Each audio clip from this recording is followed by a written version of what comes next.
Hey, Merry Christmas, Happy Holidays, and all that good stuff. How is everybody doing? Hopefully good and hopefully relaxed. Hopefully not confined with some relatives you don't care about. But, yeah. I figured I'd just do this live stream for, the introverts and lonely people and whoever else is just sitting around by themselves right now instead of hanging out with friends and family and whatnot. Just to, or whatever. It doesn't even if you have plans for the day, you're still welcome. So I just figured that it probably wouldn't be too many people around at this point because of Christmas, but either way, we'll see what happens.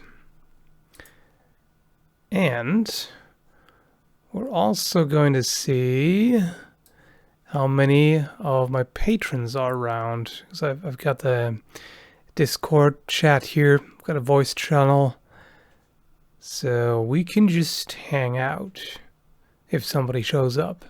In fact, I'm just gonna go on the voice channel right now. There we go. Okay, so we'll see if people pop up. You'll hear them. At least you should be able to. Just gonna double check here that all the audio settings are okay. Yep, that's all good. Yep, should work. All right. You're watching through Patreon and YouTube, and the echo is hilarious. That's a bit much. One at a time definitely works better.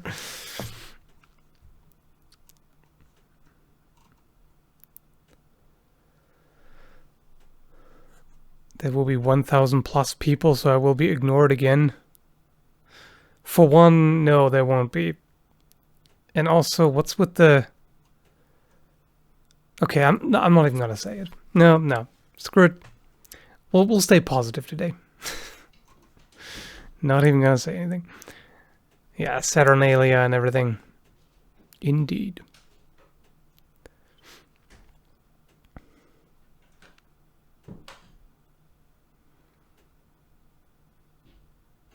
Yeah, I know. Gift giving in Europe is on the 24th. Evening of the 24th, usually. Whereas in North America, it's morning on the 25th. Slightly different traditions, yeah.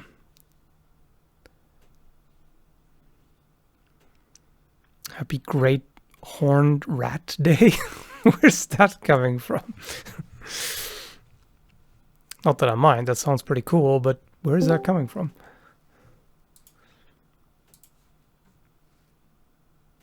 End the year rightly, yeah. Well, not quite yet. Another 6 days. You should play Blade and Sorcery VR. Yes, I agree, actually. Merry Christmas, you filthy animals. Merry Christmas, god damn it. How you doing? Pretty good. I like the tone of voice. Pretty good. It doesn't sound very good. Okay. I got up this morning. Yeah, I mean that's a strike. Getting up, that's a strike against the day. Fair enough. Let's see, what else are people saying? Okay, in Spain they do the gifts on the morning of the 25th as well. All right. Yeah, see, Europe is not a cultural monolith. Who would have known, right?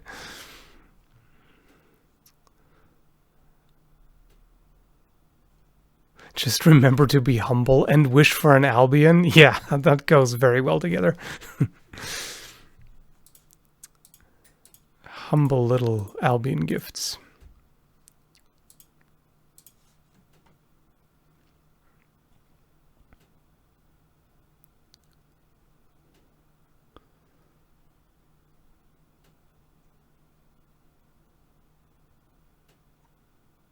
Okay, still looking for Something more interesting. Come on, I hate guys, that be a bit more YouTube creative. doesn't have its own. I hate that YouTube doesn't have its own volume control anymore because I can't mute YouTube and keep it open. Yeah. Oh well. So what did everybody get for Christmas? Oh, we didn't actually do gift exchange on Christmas this year. I'm just trying to keep the money together, so seemed more sensible. Makes sense. I got a mandolin. A mandolin? Yeah. What even is that? It's a string instrument. It's a folk instrument, kind of like a. It's actually in the banjo family, but it's it's tuned like a violin. Oh yeah. But a mandolin has 8 strings, and they're all played like simultaneously. So you play it like a 4-string instrument, but it has 8 strings. So a Huh. lot of bluegrass musicians will tune the second strings to the next note up to like the harmony note, and it Hmm. sounds really cool. Okay. I have no clue about musical instruments, so I actually had to look that up. They look pretty interesting. Yeah, That's pretty neat. they're funky. They're funky looking. Hmm. Yeah. Some of them are really stylish. Still think to No. hammer it once are more fun. Aha. Somebody has joined. Greeting. Hey there. I think that's the first time that you're on a live stream through voice instead of lurking in the background. Pretty sure this is more lurking, if anything. Yeah, I guess the stalker in the next room. That's pretty funny. I have to put pants on if I want to come over. That sucks. Yeah. Anyway, I also gotta keep up with the super chat here. Oh well, there's a very generous super chat from Andrew. Thank you very much, Andrew, and Merry Christmas to you as well. Happy Festivus. Mace the Morning Star or something? Okay. Maybe. There's a picture of the mandolin my parents in the Discord. Oh, let's see. Oh yeah, that's a nice one. Let's put that. There we go. Yeah, that is Now I pretty just gotta pretty interesting looking instrument. I don't know what they sound like, but they look pretty neat. They sound really like I mean it's steel strings instead of nylon like a lot of folk instruments are. So they've got this really like sharp clinky sound. Hmm. And you get somebody who's really good at it who can like finger really fast and hit a bunch of notes quickly. You can do a lot of cool stuff with them. Nice. Finger fast. It's I an was important deliberate. skill. Yeah, I was deliberately not going on that, but somebody had to. I was trying to be nice. I'm in the chat. Good chance. Yeah, actually, I can just forego everything. No, no, just go full dirty. Might as well. With you around, there's really no option. May as well. Yeah, the chat has also picked up on that, of course. You're a bunch of filthy animals. Hey, one person wanted me to come over without pants. Of course. Obviously. Too bad the way the camera is set up, they wouldn't see anything anyway. Disappointing. Oh,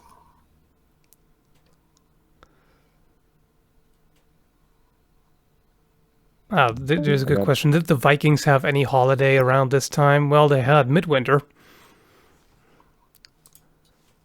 well, come on. Isn't the Yule log a Norse tradition? Mm-hmm. Yes, it is. Yeah. Christmas overall is pretty pagan in its origins. Very true. Here's a Norwegian super chat asking So where in Bergen. Norway I've lived. First Bergen and then Trondheim. Trondheim. Come on, Yeah. you can do it correctly. I always find it difficult to switch mode of pronunciation within a sentence. It's easier to just give everything a kind of an English accent. Well, North American. Yeah, but it's so funny because between Bergen and Trondheim, you can't really hear the accent difference. Yeah. I know the people in Bergen have a different dialect from elsewhere. Usually, in most places in Norway, they roll the R, but in Bergen they don't. So the exaggerated version is they pronounce it Bergen. It's kind of the more throaty R. Oh yeah, the Norwegian just jumped on there. Yeah, exactly. Bergen. Well, And they've got nothing on the lead singer of Rammstein for rolling R. Yeah. Rammstein. Das wunderbar. Yep. Hey guys. Hey, how are you doing? Good. Oh, somebody asked how good our Norwegian is. Good enough to seduce your mom. Oh dear God, please not. Norwegian dirty talk is about the worst thing on the planet. Yeah. It really, I have a hard time taking it seriously. It just, I don't know. Anyway, let's not get too deep into that, I guess. Wait, what? I'm trying to make sense of this comment here. Mary Trapdigmus? What? Somebody was trying really hard to get probably around the censorship with the code. Yeah. Okay. Yes, Merry Christmas to all of you, filthy animals. Bomb shoes. Okay, I like that username. Who doesn't like some bomb shoes? They're adorable. Yeah, And they Merry really are. Christmas to Bumptrues too. Yeah, for their short lives. Unless they just respawn. I don't know.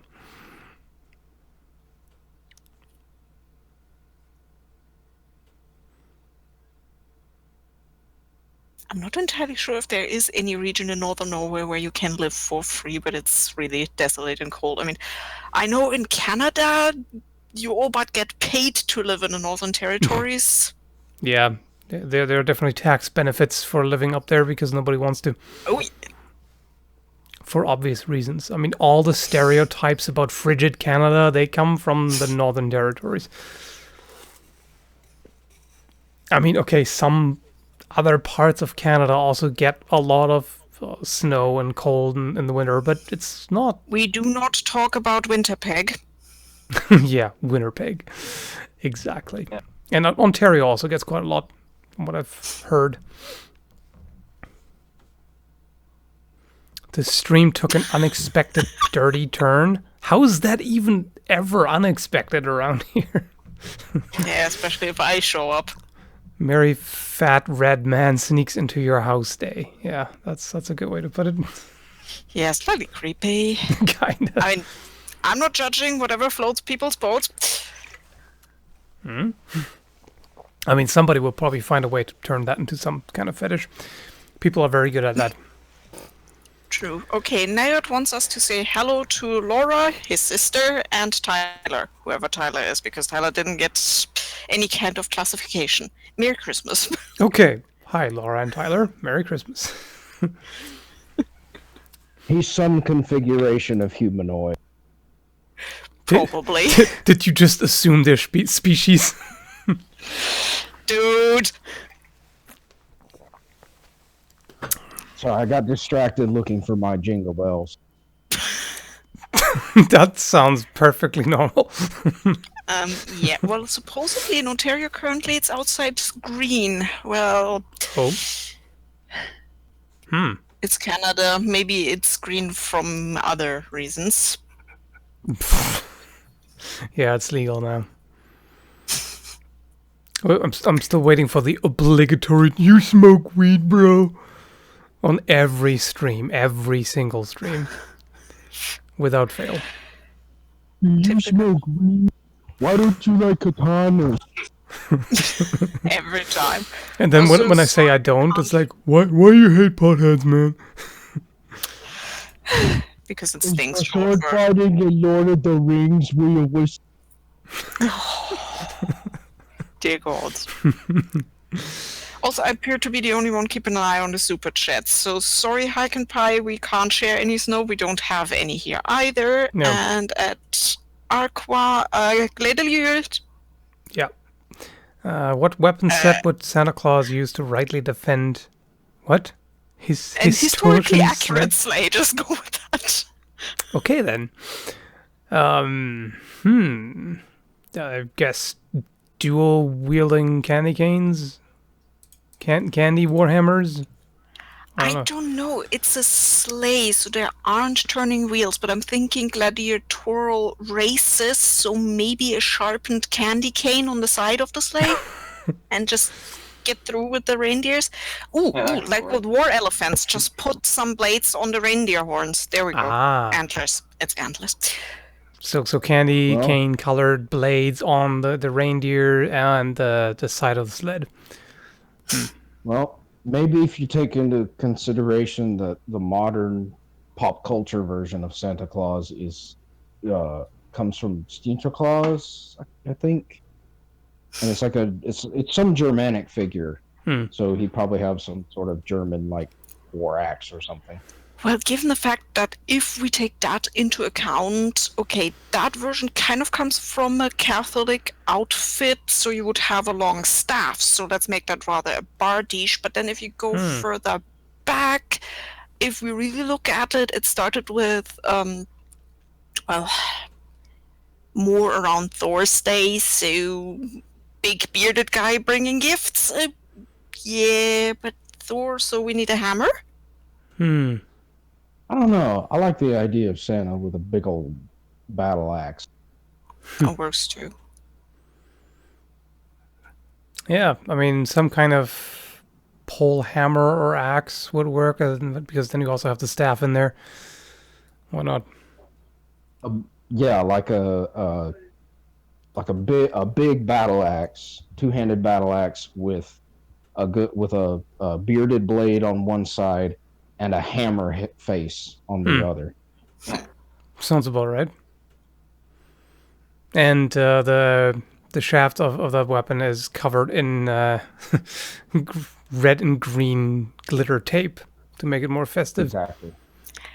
There we go. Nobody's smoking the devil's lettuce here, okay? We'll take your word for it, Zed. Like to partake of a bit of the devil's cabbage. Devil's cabbage.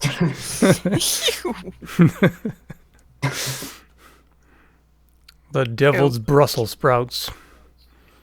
I guess some people will say Brussels sprouts are of the devil anyway. Well, that is a good segue because somebody just asked what we all eat for Christmas, and definitely not Brussels sprouts. I mean, I have some around here, but I didn't plan on it. Yeah, it's Devil's food cake. It's not really a festive kind of food. Well, you still have some of the cinnamon rolls left that I made, right? So Yes. I suppose there's the Christmas food. Cinnamon rolls are, I think, close enough. They count. And they are really damn good. Otherwise, we've been just very spontaneous the past couple of days with food. Oh, need food now. What do we want? Oh, let's make this. Just not really much planning. So not really traditional food here. But what about everybody else? So do you have any traditional food that you tend to eat every Christmas? We always have chocolate gravy with biscuits in the morning. That's not bad. It's delicious. Yeah, Christmas is always a good excuse to eat more delicious things that are not so healthy. Yeah, As if definitely. you need an excuse for that. Yeah, but I still take any excuse I can get. That's the problem. Santa is Santa is apparently Odin in a few ways. His naughty/nice list are from his 2 ravens, the sleigh Sleipnir. Santa is a graybeard. Missing is the eye patch, but Santa does need glasses. I mean, yeah, I guess there are some similarities there. There was some debate that the Santa Claus figure, which I know primarily actually more from Dutch, is technically coming from Odin, so not the long staff, but a spear as a weapon. Oh, and that would work with the sleigh. Mm-hmm. Yeah, that would. Yeah, you could draw some similarities. I mean, Santa is not really known for the pursuit of wisdom and knowledge, but otherwise, yeah. Well, maybe he's breaking into all the houses to find the most interesting books or people, so... Santa copying all your ebooks. Well, I mean, he hangs out with elves and animals all the time, like his reindeer and stuff, so wouldn't Santa actually be a druid? I like that idea. Well, given the fact that Odin can talk to his... can talk to ravens, can talk to his wolves. Could be. Maybe. Okay, I'm terrible, but I just thought of a more modern version of that, modern day quote-unquote druid. Santa just comes and sees the cookies. Are these gluten-free? Oh, dear God, of course you went there. Lord. Just go back to the super chat. There have been 2 new ones, so come on. Okay. Did you train with KH1260 or Free? Oh, yeah. Let's see. Free to your list. I think we showed up there once to check out the intro or whatever, but didn't join. I don't really remember why. It's been a long time. No, wait. Is that KH1260 Kongshirden? Oh yeah, Kongshirden. Oh yeah, there we go. Because we checked those out. That's true. It was Kongshirden. Yeah. That's right. Those were the ones. Yup. I don't really remember why we didn't end up joining. It's been too long. What was that, like 2008, 9, 10, something like that? 9 long time ago. I can't even recall. I don't know. Oh, yes, I do. They were more focused on group fights. Oh, yeah. That wasn't up our boat. Oh, yeah, true. I've always been more interested in the dueling rather than battlefield. Because the problem with battlefield fighting, you don't have any actual sources. So there's a lot of speculation. With the historical manuals, you do actually have the actual techniques and everything for dueling. Let's see. Just got a great sword for Christmas. Well, that's a great gift, isn't it? Sorry. Just go ahead. Carbon steel. Is it okay that I only have WD-40 to oil it right now? I wouldn't use WD-40. If you have olive oil, you can use that short term. And I say short term because it can go rancid, so I wouldn't leave that on for too long. But you could use that until you get something else. One cheap option to do is automatic transmission fluid. That works pretty well. It's cheap. You get that everywhere, and it works just fine. Gun oil works pretty well. Yeah, gun oil, definitely. That works too. If you want to be fancy, camellia oil works quite well, but there's a lot of options. Baby oil. Just mineral oil. You want to baby your weapons anyway, yeah, don't you? Exactly. The sword is your baby. Whatever. But make sure it's pressed from the freshest high quality babies. That's important. I recently found this game on Steam. It's called Expedition Vikings, and I'm wondering if you can check it out and give your views on the game, like historical accuracy. Haven't played it so far, but maybe something to look at. Only the finest Cambodian baby oils. Do I want to know why you went with Cambodia? No, I don't think so. Are they known for high-quality babies? Watch old Dave Chappelle sketches.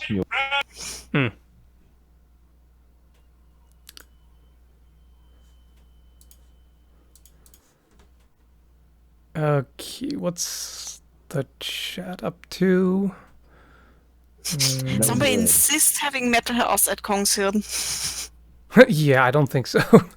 Since considering that we literally showed up once just to check it out, and that's I about it. remember we were chatting with the Icelandic guy because all the Norwegians were cliquey and didn't want to hang out with us.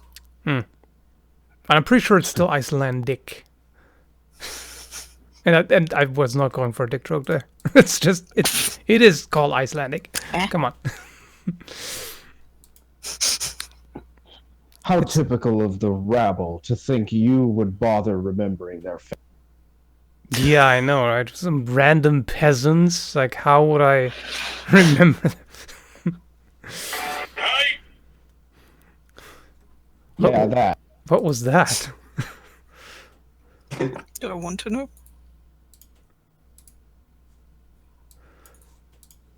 Also, I love that now people are pestering you to buy games because it's on sale, because currently not 78% of Steam is on sale. I know, come on. And now we have the debate going about oil. I mean, the Steam Winter Sale, what is not on sale right now? Wow, okay. Somebody really, really, really wants you to buy that game. Canola oil is a great choice, cheap and tough. Yeah, makes sense.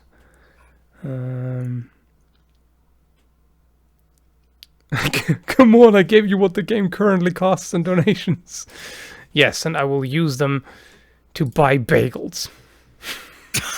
You don't even like bagels. No, not really, but I will do it just to spite you. That's so in the next live stream, I'll be sitting here with a bunch of bagels in my hands, like, look at all the bagels. I haven't even taken a single bite. They're all stale now, but I'll show you anyway. Silly boy, you. Yeah, that's me. You could just do what the MC5 always did, the old punk band. They would come out on the stage for a concert and be like, thank you all for coming. Your money's ours now. We're gonna spend it on drugs. Pretty sure you would have done that anyway. I got scammed. Damn right you did. I mean, I will look at the game. I will consider it. There's so many games. Like, this is such a, I guess, first world problem, especially nowadays. There are too many damn games. Like, I remember, the good old times, Super Nintendo and everything, where you could look at the gaming magazines and it's like, oh yeah, if you literally wanted to buy all the highest rated games of the year, you could, and you could probably play through all of them without too much of a problem. Nowadays, yeah, good luck. There's too much, way too much. And just to answer the quorum, no, you're not pestering us. No. And I understand that curiosity so bad. Oh yeah, for sure. And never forget a face. The thing is, though, I've noticed that a lot of people have this moment of, oh, this person, I know that person, and then it turns out, no, it's somebody else completely. And also, all the times when somebody posted a picture of, this guy looks exactly like you, I click on the link, I'm like, no, not even remotely close. Like, okay, this person has a beard, a completely different beard, but that's about it. The only, like, the one exception is, was it again, the one Celtic wrestler, what's his name again? Sheamus, yeah. I can kind of see that. There's a bit of resemblance there. But otherwise, not so much. Yeah, except Sheamus is huge. Yeah, exactly. I mean, I'm talking face. And he's even wider than I am, which is kind of a feat. Oh, hush you. Also, to be nice, shout out to Kristen R. Adams. Glad that you feel less alone today for the chat and the stream being up. Oh yeah, that's good. That's exactly the idea that I had for this. Yeah, all the lonely people gather and talk to everybody about how lonely you are. No, that sounds terrible. Let's not do that. Your hair is way too dark. Yeah, that's true. I mean, Seamus is like bright red haired. That I am not. I mean, If I get you for once out into the sunlight, you actually have red hair still. I don't know, reddish. It's really more brown or dark blonde or whatever. Yeah, kind of gotten darker with age. Yeah, the beard is more red. Again, depends on the lighting. In the sun, it gets pretty red, but again, not as red as he is. Not even close. He's very Irish. So Irish. And there's the first crazy cat lady, cat dude, where's Blaggedy when you need him? Who just says, I have my cats. Yes. I'm just double checking. Yeah, no, Blaggy isn't here. Is he actually with family today? He has 5 cats. The poor crazy cat lady needs to look after his cats. Yes, he does. Yeah, I was about to say, I think Blargity and Vaughn and the other guys are like with their families, a bunch of weirdos. Yeah, no. It's just strange. How dare they? Weird behavior.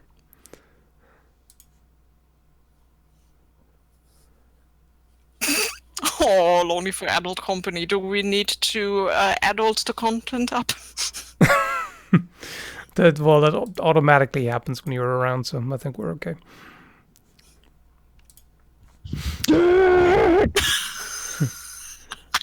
That was the easy option. Also, I love how obsessed Hello is with getting you to play this damn game. Yeah, I know. It's like, Vikings, man! Guy in chat says... Yes, we know there's a character called Skallagrim in it. Yes. I've been told.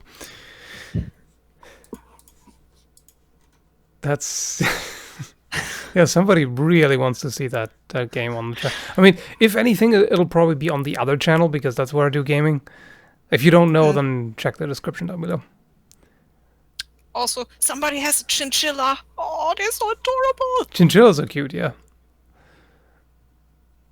And I love that one GIF with the chinchilla holding the balloon and dramatically releasing it. Of course you do. But then you try to play this game that they want you to play, and it turns out to be 100% historically accurate. It's like you finish creating your character. Your mother contracted dysentery while she had you, and you were stillborn. Yes. 100% historically accurate. Yeah. I'm pretty sure dysentery wasn't the biggest Viking problem. Probably not. Yeah. Good question. What was the biggest problem at the time? Probably axe to the face, but you know. that was definitely among the problems, yes, for sure. I mean, technically, yeah, if we're literally talking Vikings, as in people who went Viking, who went on raids, then yes, violent death seems pretty high on the list. Somebody in the chats just said Christians were their biggest problem. It's not entirely wrong, depending on the time frame and everything. But, you know, early Viking age, no, they were just, like, the monks were just kind of quick and easy money. So they didn't really have a problem with that. Frostbite and famine. Well, Scandinavia is a bit of a rock, yeah. Mm-hmm. But, again, the frostbite, like, frigid Scandinavia, that's, again, like, the Canada stereotypes. You definitely have, like, a lot of Scandinavia, like, the south in particular, is pretty moderate climate. Temperate, that's the word. Seriously, people, read the fucking wiki. We met online. Ah, Well, to be fair, most people probably don't know that there is a Q&A, and it's not... Yeah, somebody was obsessed enough to write a freaking wiki about us. I'm still not entirely sure if I find this adorable or a bit... Really? Yeah, a little bit mixed feelings about that. But, kudos to the effort. If the person who runs our Reddit is currently in here, you're great! Yeah, A for effort. Yes. But it is kind of strange to suddenly see, oh, there's this compilation of personal information on the internet. It's like, okay. Well, I'm glad that I've been generally quote unquote secretive about address and things like that. Anyway. Pretty good. Merry Christmas to Cameron Jones. Yes, Merry Christmas to you, to Spain. Currently deployed from the... Currently on the USS Porter, so probably not in Spain. Going to do this. Oh, you cut off before you were... For a sentence were done? It was done.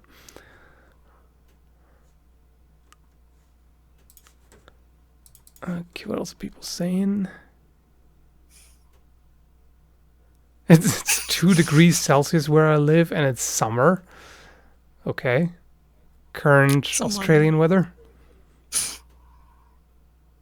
I'm assuming.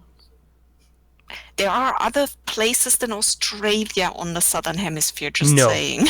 No. It's just Australia. It's the only upside down people. Nothing else. South America, what's that? Come on. Hey, somebody wants you to swing a Zweihänder around shirtless. Yeah, no. How about pantless? One left.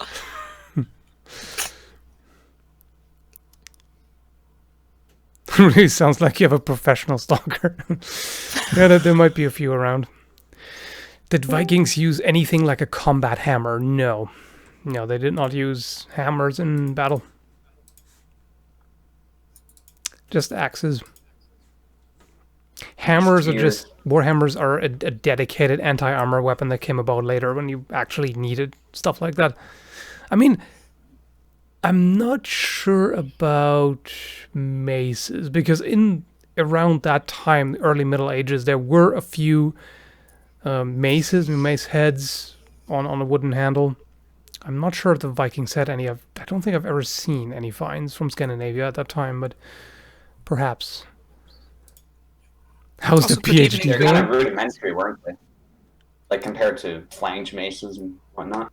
Yeah, they were differently shaped. It was basically mostly kind of a relatively simple sphere, and quite often made of bronze or I think even copper sometimes.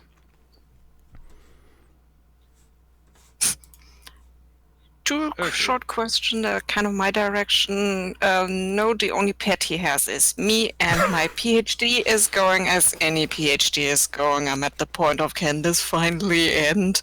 But at least I'm done with the freaking teaching for the semester, so I need to only write my dissertation instead of also answering 150,000 panicky student emails. Mm-hmm. Yeah.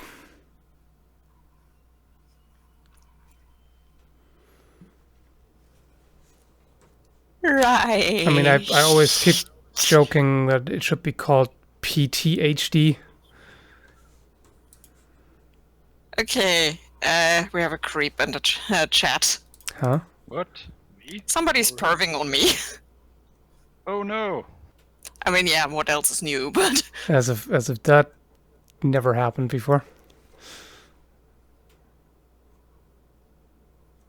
I don't see it, but I'm pretty sure it's no big loss. No. I'm not even going to name names. That's giving them too much attention. That's very true, yeah. Well, I got family stuff to do, so I'm gonna hop off, and I might come back if it's still up. Have fun with your family. Sounds good. Later. Merry Christmas. Later. Merry Christmas. Merry Christmas. Merry Christmas. PhD in blacksmithing? I don't think you can get that. Probably not. A master's, That would though. be really cool, though. PhD in blacksmithing. I mean, that would be like all the technical stuff, I suppose. Yeah, I guess. Metallurgy. Yeah. So technically, it does exist. Kind of, yeah. It's very true. Also at R. Matthews, yeah, PhD students unite in our nihilism and hate for the world at this point. Yes. Also, apparently you are getting stuff on PayPal that you're overlooking. I will take a look right now. And nope, neither of us has siblings. There we go. Thank God for small favors. Oh yeah, I'm very glad about that. Oh yeah, here's a PayPal. All right. Merry Christmas. I wanted to ask you what you would recommend I use for cleaning a sword grip. For Christmas, I bought a British infantry officer saber from Matt Easton. The grip is shark skin. I bought the saber for test cutting, and all the fittings are solid. My main worry was dealing with the natural oil / sweat from my hands during practice. Thank you for all the time and effort you put into your videos, Josh. All right, thanks, Josh. And honestly, I don't think you need to worry too much about that, really. I mean, unless it's really dirty from something else, and if it's just gripping it, shouldn't really be that big of a deal. I mean, if you have a lot of metal parts on there, I'm assuming wire wrap seems likely for a saber like that, then you could oil it occasionally. Not too much, of course, because otherwise it gets slippery. But don't have to. I mean, you could maybe occasionally clean it with like an old toothbrush or something if you want to, but I don't think you have to be too worried about that, really.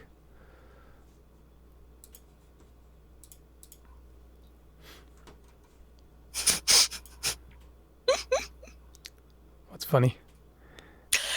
Poor Joshua saying, yay, PhD students talking like that, and I'm just starting a bachelor. You'll be fine. Yeah, just expect there to be a whole lot more sass from your TAs than you expect. Yeah, bachelor is not as soul devouring. Well, a different kind, but I will. Masters is bad enough, but then PhD gets really soul crushing, doesn't it? Ooh. That's a fun question. If you had a pirate ship and you were a notorious pirate, what would be the name of your pirate ship?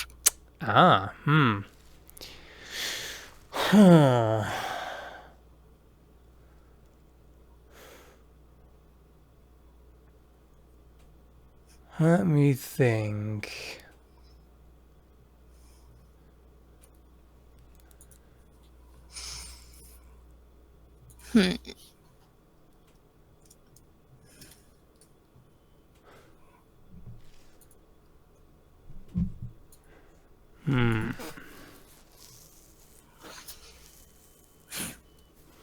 Big Booty Fairy or something.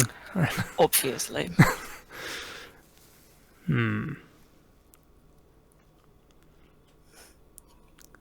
What? Okay, my brain is seriously weird sometimes. Where did it go now? The flappings of doom, because the sails make You're noise. horrible. It's just terrible. That is really bad. Let's see, something more serious. I'm kind of tempted to call it Zwarte. Now all the Has to be black. Black sails. Not in that direction. I'm pretty sure somehow our Slavic followers just suddenly jumped at me using that language. Oh, okay. I thought you pronounced the Scandinavian word kind of weirdly. Nope, I went for a Romanian word. Swiggity swooty. Yeah, that's a good name for a pirate ship. It comes for the booty, indeed. It sure does. The friggin' frigate. Yeah, well, not bad. Too.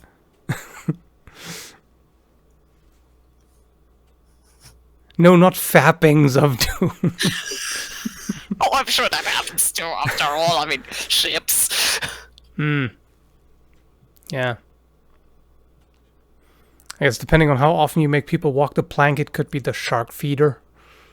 Ugh, I don't know, that's general. Yeah, I guess.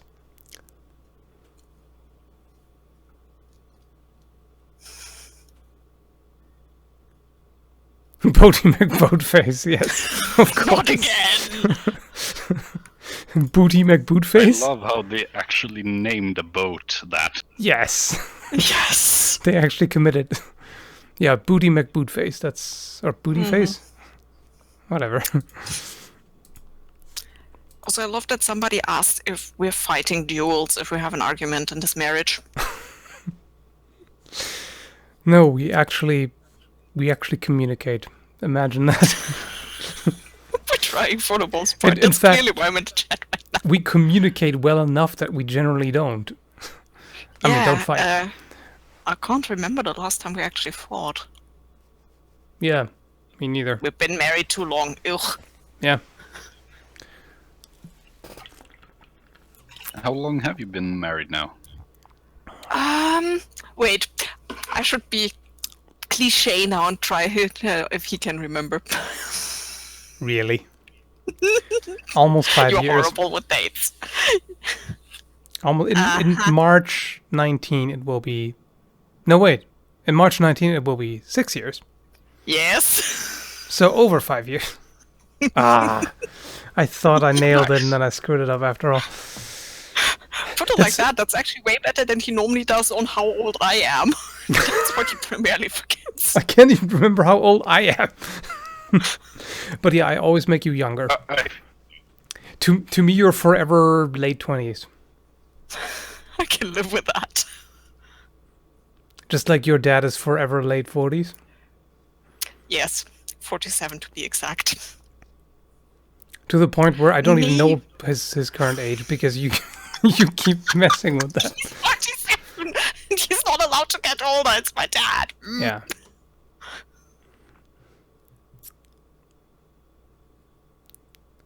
No, we have never sparred to end an argument. It's just... it's a little disconcerting how many people think that, oh, you know what's a good way to end an argument? Violence.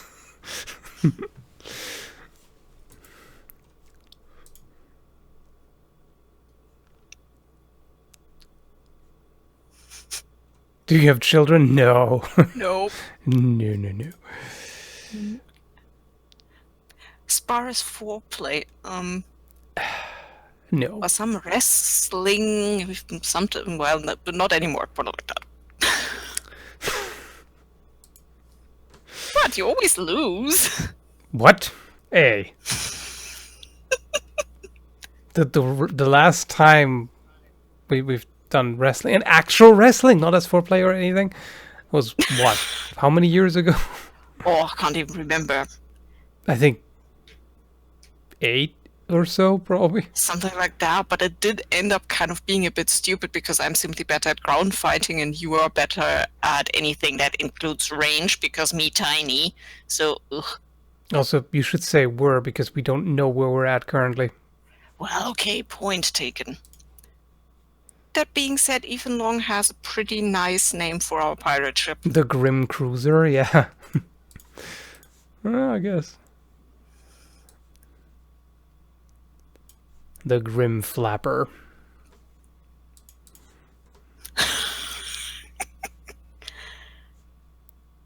How about Queen Skall's Revenge? Huh. Did you just call my husband a queen? Maybe. What? I can live with that. I think I'd go with, like, the Wet Scowl or something. Oh dear God. Bad puns. Flying low.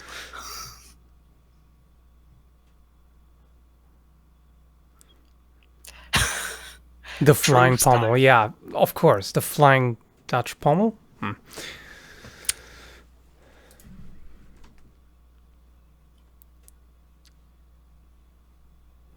Should I be worried that that was formulated as there are many techniques that are great for a small person to dominate a tall person? Somebody hand me my corset. That does sound probably a little different than it was meant.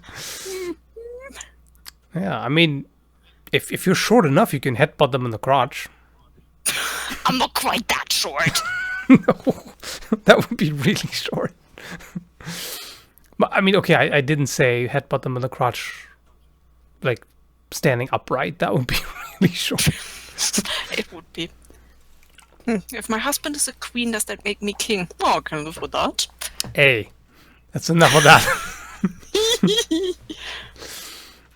Did I ever say I don't have a corset? Of course I want a corset, duh.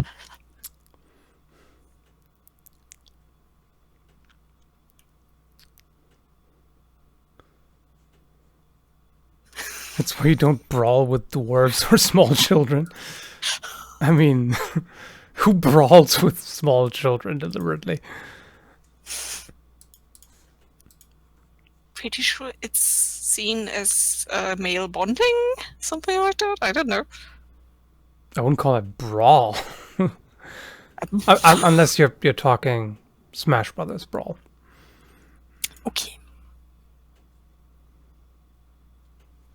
Can headbutting work in sword combat? I can't think of many situations. I mean, if you're that close, chances are striking with a pommel is a lot more effective, and just you have more opportunities for that than a freaking headbutt.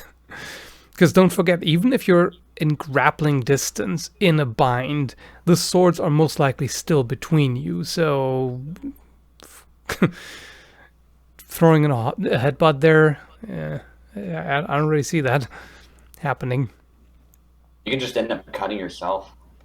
Yeah, just to smash your face into your opponent's sword. What could possibly go wrong, right? I mean, it could potentially happen in some grappling situations. Maybe. So I wouldn't exclude the possibility. I mean, in grappling, all kinds of crazy stuff can happen. And let's say you have like a low overbind and both of your swords are pointing down, then yeah, you might be able to do that.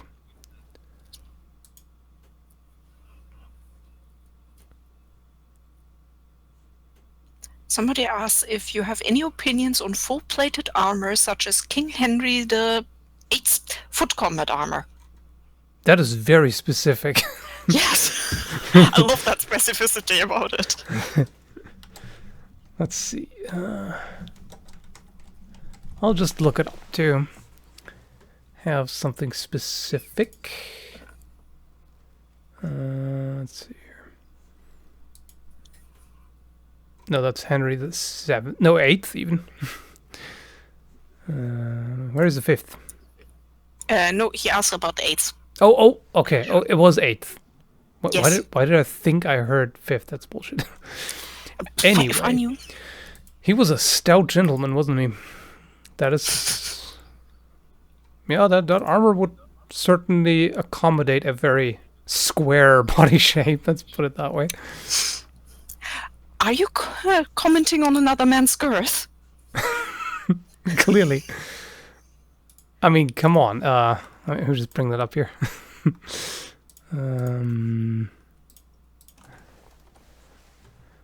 That is pretty stout. I would say that. That man was a log. I mean, I'm not body shaming, but that is certainly stout. More about the armor, less about the guy, please. Yeah, I know. I mean, I am talking about the armor. That's the stout armor. So yeah, I mean, it is well designed, and of course also has some fanciness to it. Gotta have some decoration, otherwise it's not kingly, right? Well, wait, why is it not showing that? Oh, right. I opened it in the wrong window, so I gotta put it here. There we go. Yeah, now that's more visible. And while you are doing that, people are wondering where on earth I am. Yeah, clearly I'm a ghost. Yes, disembodied. So yeah, that is quite a nice suit of armor. Both nice looking and well designed. That's a typical 3/4 armor. I'm assuming this was probably designed to withstand gunfire at the time, and also The 3/4 was usually done to save on a bit of the weight because they made the armor thicker to be able to withstand firearms at the time, and so they saved a bit of the extra weight.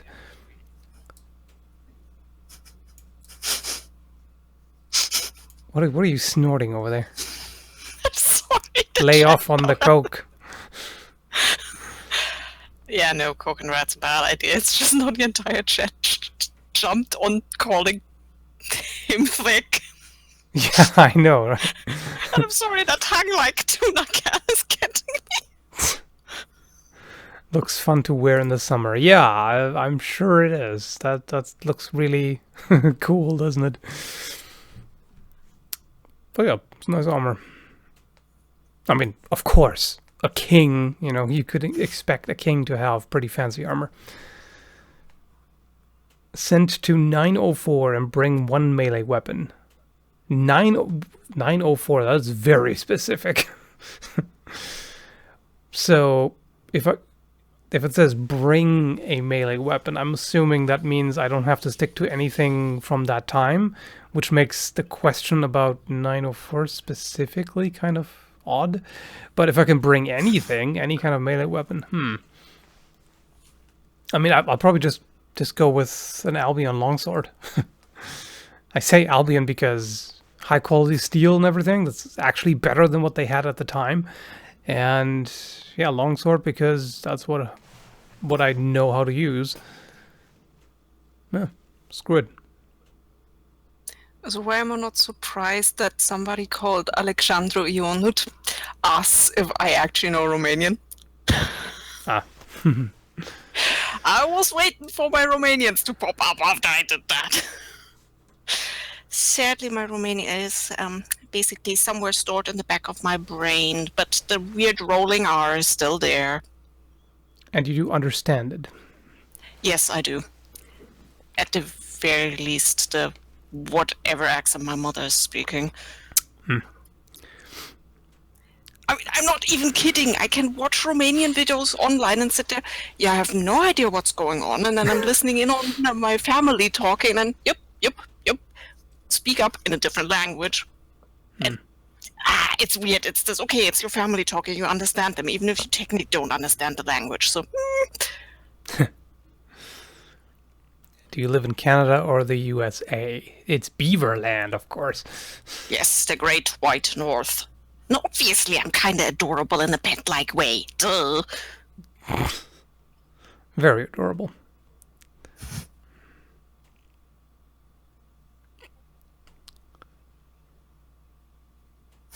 Are you off to go skiing? Well, have fun then. It's a good time to do it. Ah, sorry.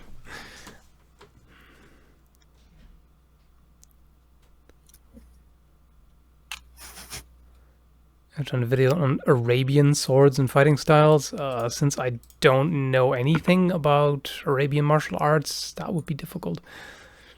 But about the swords, yeah, sure. I mean, I've reviewed the windlass scimitar. That's something, I guess.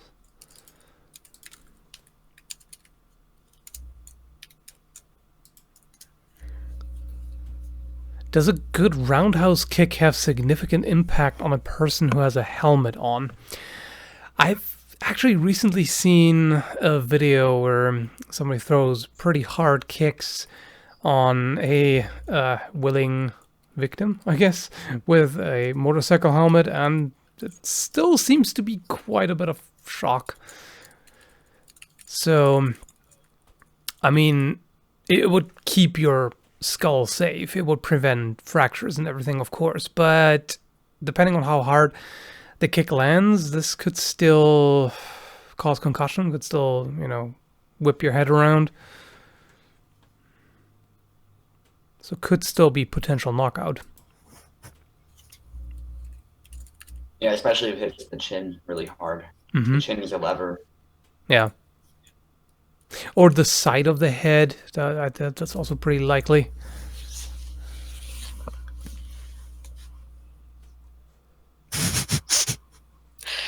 And right while the chat is exploding about me being Romanian, I'ma leave. Bye. No, you will not leave until you have explained yourself. There's not much to explain. Yeah, I'm born there, and Soviet Romania. I mean, it can't was even lie. Yes, literally was at the time. yes, it was. Hey, now you gave my age away. Communist filth. I'm not gonna take that bait, but anyway, bye. See you, Kara. See ya. As soon as I figure out how to actually leave. No, you are stuck here forever.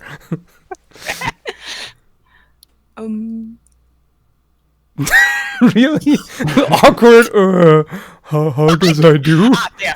Should I come over there? Okay. That was good stuff.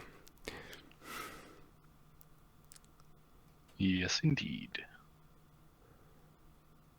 Vampires are also just humans? What? No, we're not talking the weird new agey guys who think they're vampires.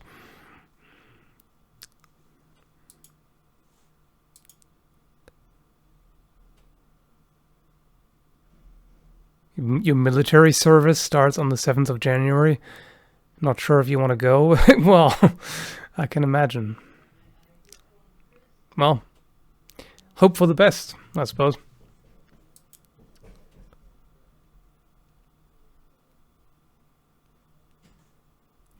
Those are called goths. Oh, come on, don't talk shit about goths. I don't think a lot of them have vampire fetishes or whatever. I mean, some probably do, but some normies, quote unquote, have those too.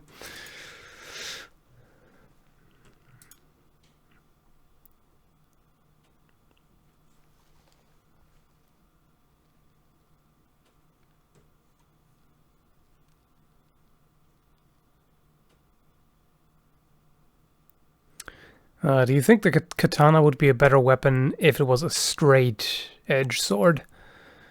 I mean, there are some that have a very slight curvature, and basically if you're talking straight katana, then essentially the Tangdao Chinese, although I think I've heard that they're were actually not supposed to be perfectly straight.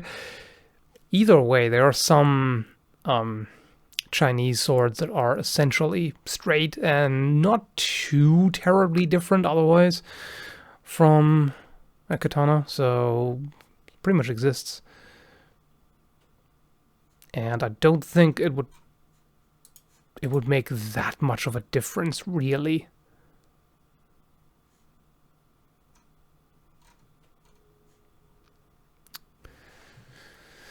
I mean, it does make a difference, but to the extent that it would be better, I don't think so.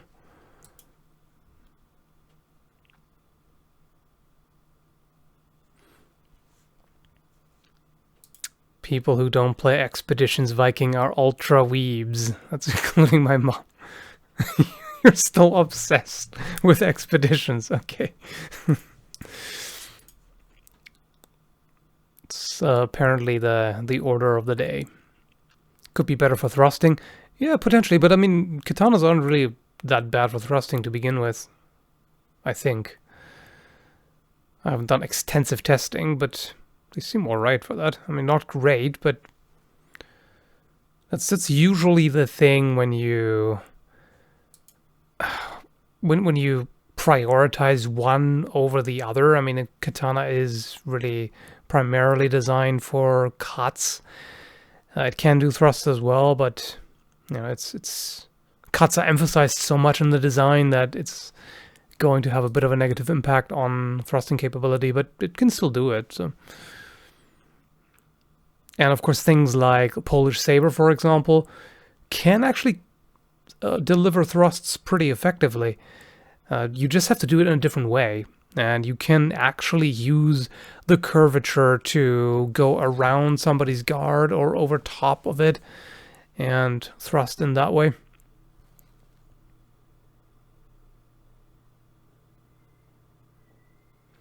I don't like that the thrusting point is off-center on the katana. Yeah, I see what you mean, but it's really not that big of a deal. I mean, yes, a thrusting optimized sword will have the point in line with the grip, like a rapier. That's what it does really well. But it can be off. You know, the curvature can be stronger and can still be effective. As said, you just need to do the thrust in a different way.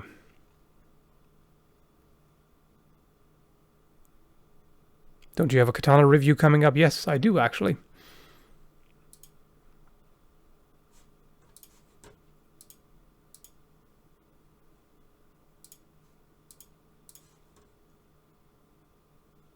Why didn't the Romans cut with their gladius? They did. They absolutely did. I've made a video about that. It's a myth that they only used thrusts.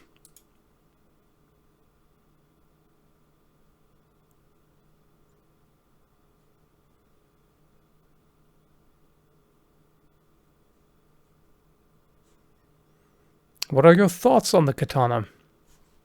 Well, for the longest time, I was annoyed by how overhyped it is, but these days I'm like, whatever. It doesn't matter. How overhyped something is has no bearing on how good it actually is. It's just something that a lot of people do. This kind of reactionary, oh, this is way too popular. I don't like it. That must mean it's bullshit. You know, people do that with all kinds of things. You know, anything that's popular, some people are going to be like, this sucks. You know, just because they don't like how popular it is. And yeah, either way, I mean, it's a good design. It's definitely not my favorite kind. Like, for me, I personally prefer longer blades. Although, to be fair, there are katanas and well, if you want to take the tachi as a separate type than other types of Japanese swords that have longer blades.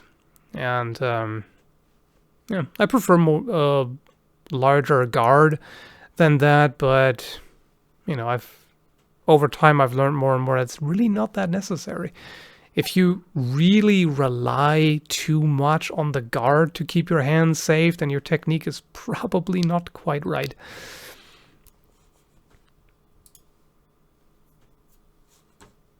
Anyway, I agree. People who don't play expeditions, Vikings, are weebs, and they should burn in the pits of hell.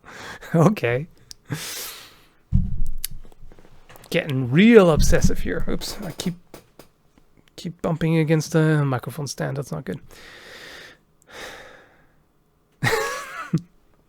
And hello is pleased, of course. You're a bunch of nerds.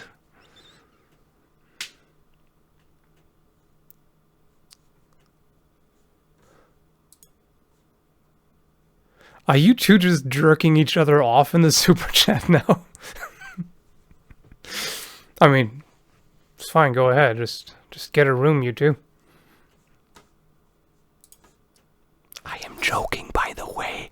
For those people who watch who are incapable of taking cues about humor, it happens sometimes.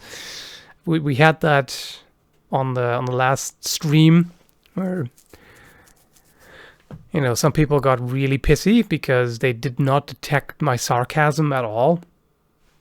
That always confuses me, but, you know, it happens. Good boy, free promotion. Yeah, indeed. Yes, we are. Want to join in? No, it's fine. You just get a room just for the two of you in, you know, comfortable, intimate privacy. That's all good. Any experience with the Montante? Limited. I have done some practice with it, just not a whole lot. What, you live in Canada? I live in Norway. You... What, you don't like maple syrup? How dare you? How dare you? Get out of here with your lutefisk. Heresy! Is a heresy.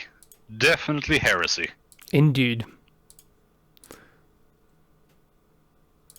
I mean, from first-hand experience, I can say that Norwegian food sucks in general. Like, deal with it. It's really terrible. There are a few good things, like lefse. That's pretty good. But overall, not my thing.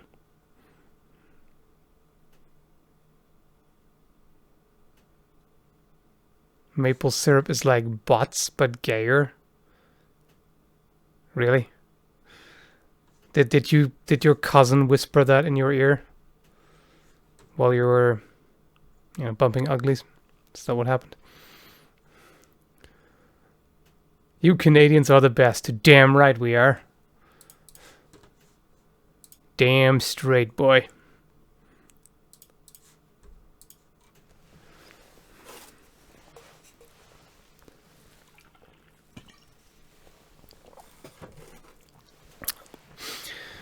Do you also dislike German food? No, not really. There's some good stuff. Soft pretzels, for example. That's nice. And who doesn't like sauerkraut, right? I'm pretty sure a lot of people don't like it, but whatever. Yes, traitor. I am a food traitor. I mean, there are a few other things too. Smash, for example, if you would consider that. I mean, it is Norwegian. I don't think, unless it actually is Swedish. It's just readily Smash? available. What? No, Smash is a type of sweet and salty snack. I'm Swedish, but I don't really know what you're talking about. Oh, okay. So that must be Norwegian then. Probably yes. Oh yeah, true. That's actually a Norwegian company. Yeah. So this stuff is that is Norwegian, and that is pretty damn good.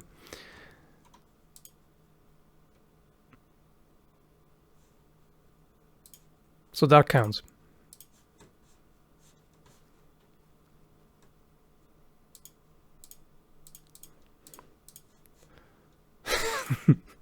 Sweden is gay. You're not gonna take that, are you? Well, most of Sweden is gay. I can agree on that. Should have said no. Your mom gay. Damn it! I missed the opportunity. Yes, it's all over now. Yes. Oh no! What have I done?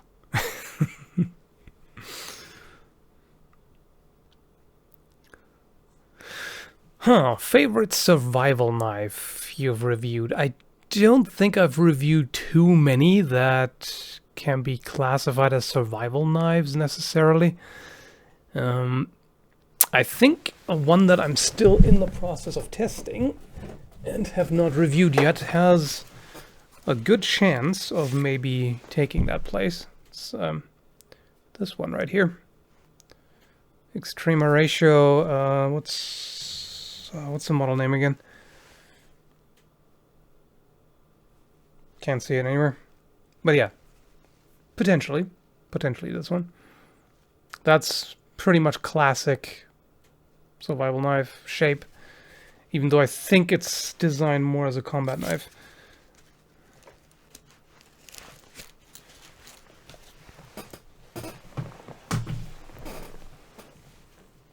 Other than that,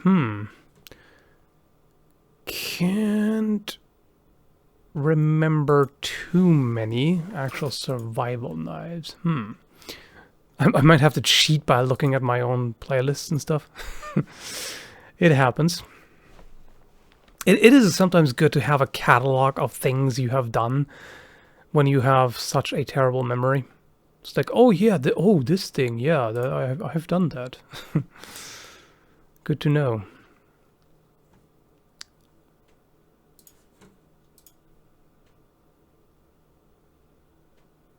He pulled out the blade. I'm so wet now.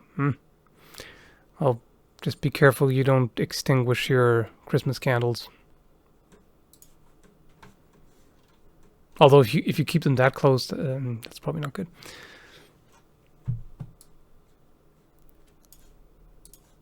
Yes, then extinguishing them would probably be the person's least problem. The least of the person's problem. Yeah.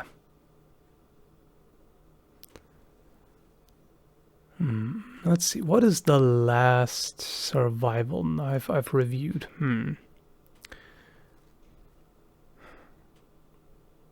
I mean, it really depends on what you classify as a survival knife. You could argue that the KH, or any kind of kukri, could be classified as a survival knife, potentially. It really depends on who you ask, really. I'd say it would be useful for that. Yeah, even going through my playlist of knife reviews, there aren't really... Oh yeah, there we go. DFS Bladeworks Trailblazer, that would definitely be a survival knife. And yeah, I could go with that one. That's a really good one. That would definitely be high on the list. I'll just go with that. I just had to cheat. I've been looking at Damascus blades. Any cool things out there for new Damascus pattern? New? I'm pretty sure blacksmiths or bladesmiths keep coming up with new patterns all the time because there's pretty much infinite number of potential patterns you can do. You can do all kinds of things. So it's really up to the individual craftsman's creativity. And you can always come up with new stuff. So yeah, I'm pretty sure there's constantly new ideas.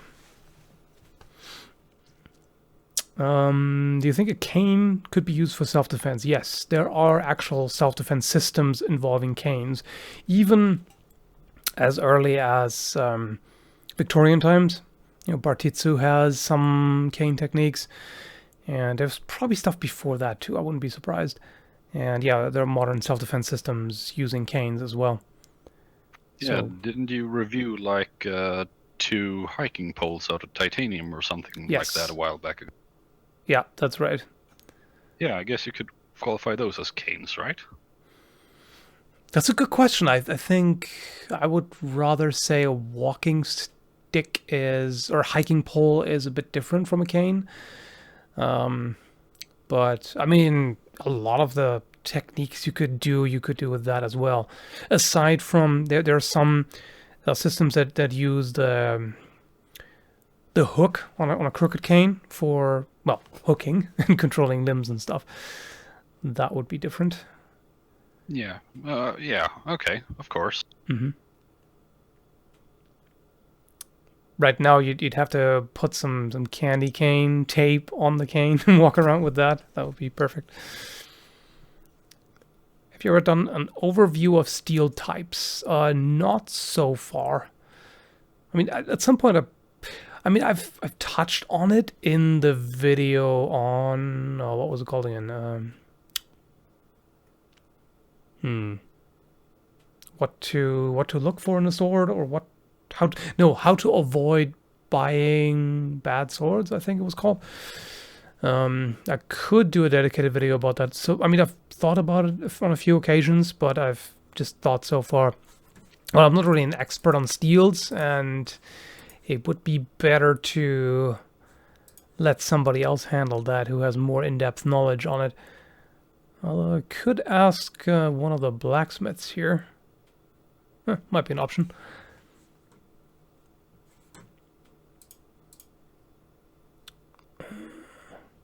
Oh, someone in chat acknowledged me. Aha. What did they say?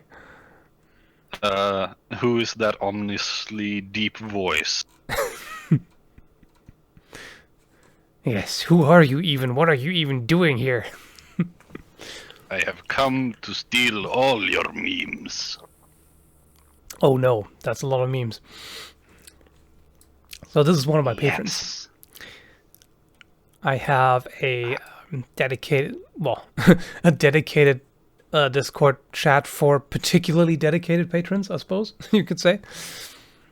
A higher tier. high. Yes, above the common rabble.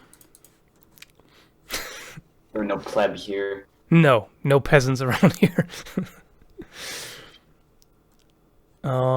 Let's see. Oh, here's a PayPal also asking about a cane. So yeah, canes are definitely effective for self-defense. It's got to be made of good material, of course, but that kind of goes without saying.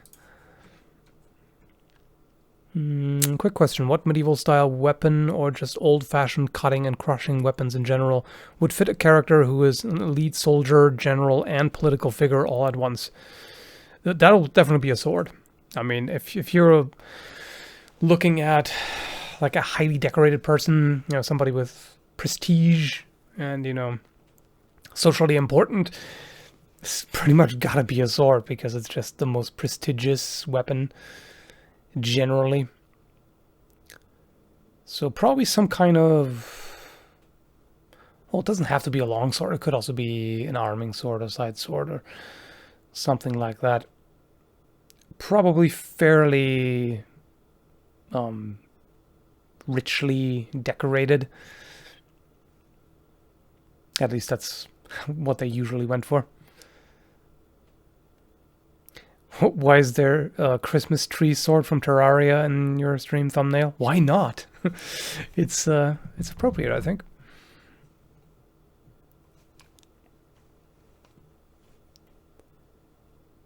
What advantages do Dane axes have over halberds? Why? What makes you think they do have any? I don't think they do. I mean, the Dane axe is... sorry, go ahead. Isn't the Dane axe a bit lighter, so more maneuverability, I suppose? Yes, you can say that. Dane axe is shorter and lighter, so yeah, it is quicker, but well, somewhat. Yeah, marginally quicker. Yeah, it doesn't necessarily make that much of a difference. It also really depends on the individual halberd, but I don't know. If I had to pick between one or the other, I think I would actually go for a halberd. You generally mostly stab with a halberd anyway. Yeah, I mean, that's the thing. You can deliver very effective thrusts with a halberd, which you can thrust with a Dane axe, you can thrust with the horn, but it's not going to be anywhere near as effective.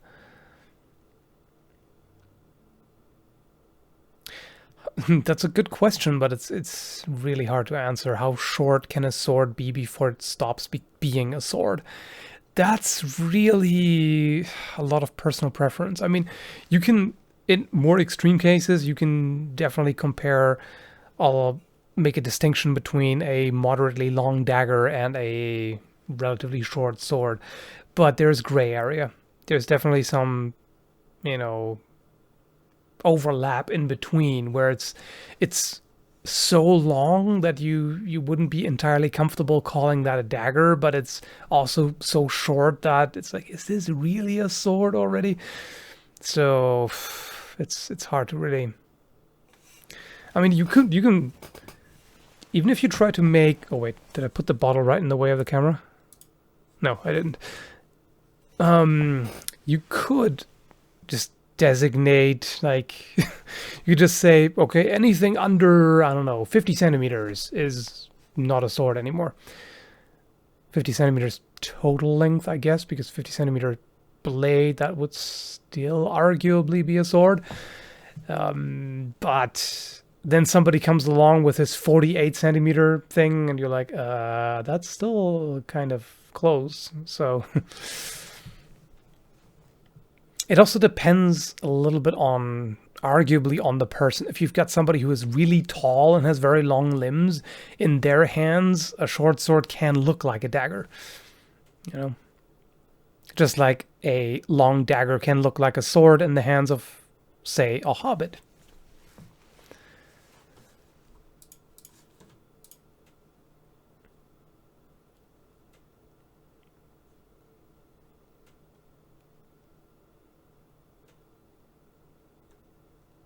The length of one's forearm. I mean, Blade length? Yeah, probably. That makes certain sense. If you went by total length, there are daggers that are about that length. The other thing is also it's not just the length. It's also like, for example, the rondel dagger. With its discard and pretty narrow stabby blade, technical term. That really is quite obviously a dagger and designed to be used as a dagger, even though they can be really damn long.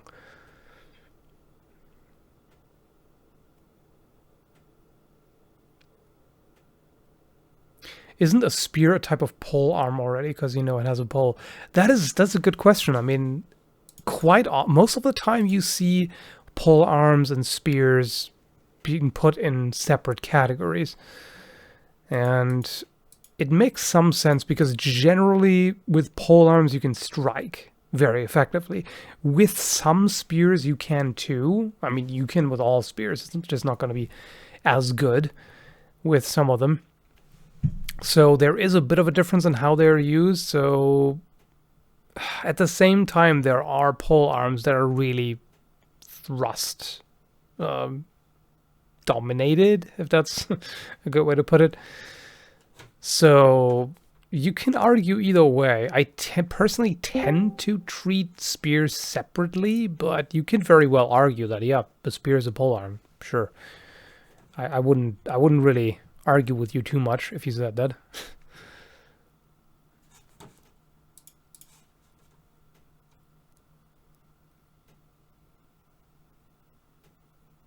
How do you get rid of fruit stains on a blade? That is a tricky one. If you leave that on, that can leave pretty permanent stains on the blade that are difficult to remove. The best thing to do is to prevent that in the first place.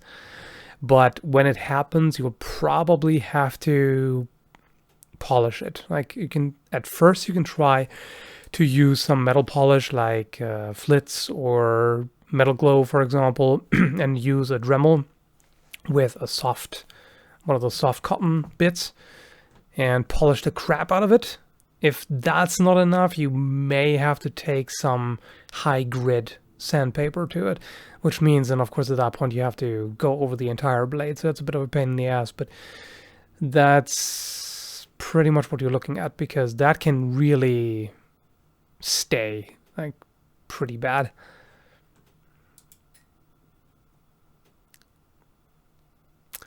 Has anyone ever done a ceramic blade sword? No, and that would be a horrible idea. Even, have you ever used a ceramic kitchen knife? You have to really baby them. You cannot drop them, otherwise they will shatter. And it's very easy to break off the tip, even if you're just cutting. So, really, really brittle. So as a sword, that would break instantly on the first hit.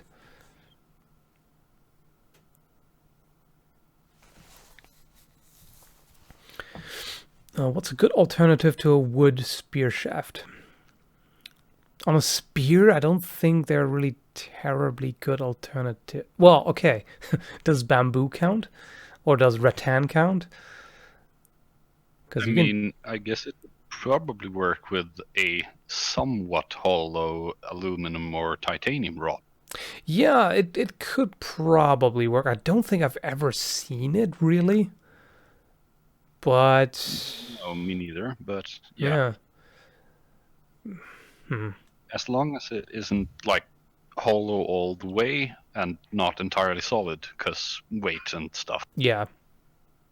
Titanium might work, but I think aluminum would be too soft. It would bend and buckle too easily. Yeah, that's a good point. So it could probably be done, but question is that more hassle than it's worth? Most likely.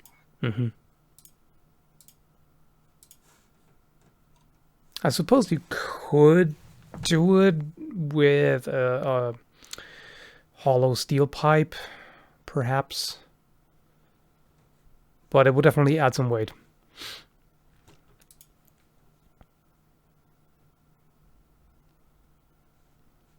Is a machete a sword or a knife? Neither. It's a machete. It's its own type. What if it's a machete that looks like a sword? Then it's a sword machete. Well, I mean, I have actually sometimes called things sword machete or machete sword or whatever. You can definitely do kind of a hybrid.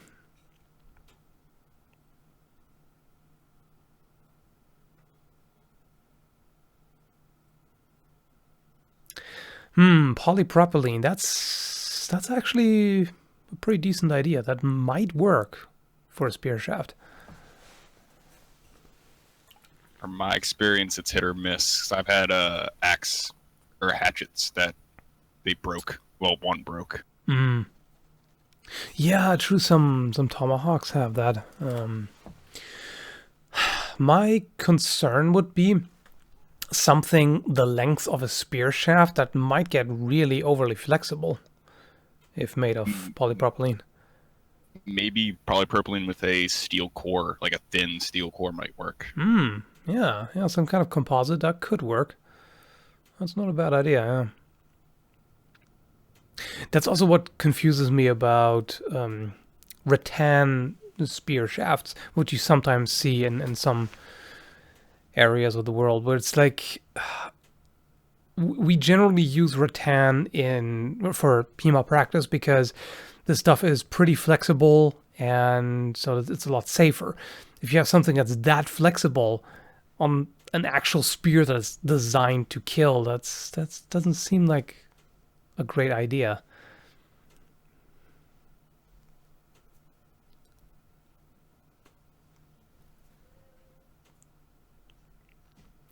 Machetes are mostly tools rather than weapons. Yes, very true. It's essentially an improvised weapon. But it can be a pretty good one. I believe there are some places that have machetes that are it looks like a machete, but it is primarily meant to be a weapon. Like in Mexico, that's a thing. Mm-hmm.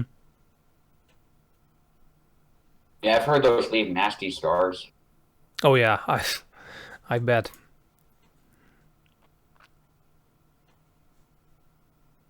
I also saw some, they were making them and they used cardboard to polish. Oh yeah. Yeah, I mean you can you can sharpen and polish blades with pretty minimal kind of improvised materials. Anything abrasive really. I've seen people sharpen blades on like a piece of like a brick or something. Concrete. I remember a while ago stuff was going around, people were using the edge of car windows as a sharpener. Oh yeah, right, I remember. That is, yeah, pretty ingenious.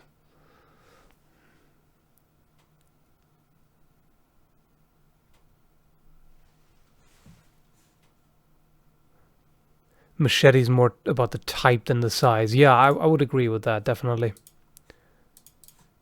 It's really, the type of handle, and especially the blade type, because usually machetes tend to be pretty thin, a lot thinner than many other blades.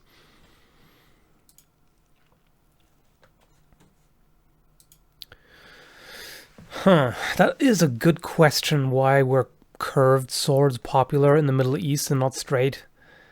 The short answer is because culture. It's sometimes I don't think you can really pinpoint specific reasons. It's not necessarily practical considerations, but it's just, yeah, a particular culture has came up with this type of blade which they liked and they, stuck to, and there you go. I mean, somebody like an expert on the topic, a Middle Eastern historian, can maybe give you better reasons. They can maybe come up with, oh yeah, because this and that. But quite often it's just, if you look at typology, you see like a very gradual change from one type of blade to another. And they usually did not come up with something completely different out of nowhere. There was usually kind of a progression. Like, for example, if you look at Egyptian axes, and then somebody came up with a typology that led from a certain type of axe to the Khopesh. And it makes a lot of sense if you look at the types in succession. It really looks like they made gradual changes that eventually led up to this thing. Forging methods, yes, that can also be a factor sometimes.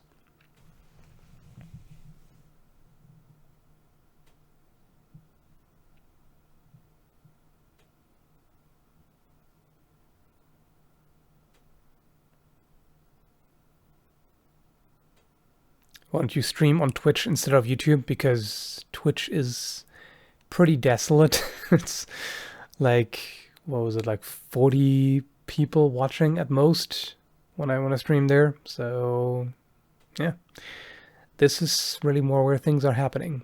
But I still want to do it every now and then. I even downloaded the Twitch app on my phone and it still doesn't give me notifications. Oh? It did like twice and then it never did again. I mean, not like YouTube is good with notifications. I frequently see people say, oh, great, the stream has been going for an hour or longer, and then, no, finally, YouTube sent me a notification. Yeah, very useful. Good job, YouTube. I did that today, but I was also playing Bayonetta, so I was like, oh, this is happening. You'd rather look at this than Bayonetta's ass? That's flattering. What was more, I noticed my Witcher install finished. I was like, oh, I can do this. I can play that later. Yeah, that's not running away. That's true.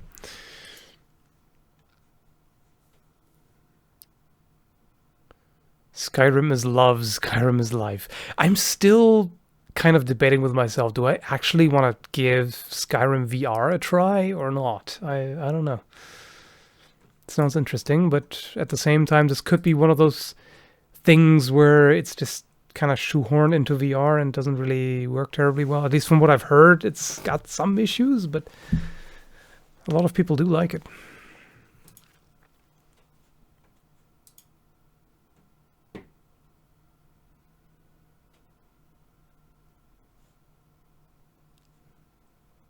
That's odd because I always get the live stream notifications instantly. Yeah, I think you might be part of a privileged minority there. Maybe I'm just too cynical, but it seems like a lot of people have issues with that. And the visuals are not for VR. I mean, yeah, the game is not designed for VR, so that can be an issue. I'm an introverted extrovert. Can I unite with you too? No, you're a weird freak. Get out of here. I know that some people are something in between. Like, not everybody is either introvert or extrovert. You can be kind of shift between the two, or depending on the situation, be more intro or extroverted or whatever.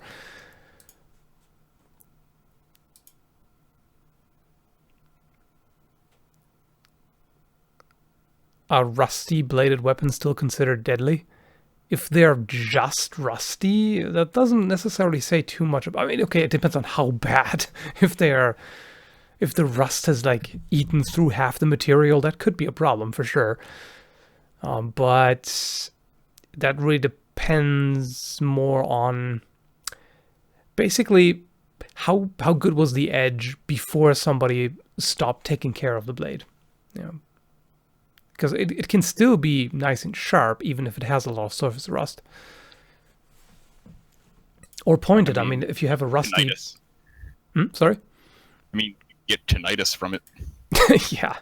I mean, if you have a very rusty small sword, for example, who cares? The point is still going to be good, unless it's severely rusted, that it just crumbles.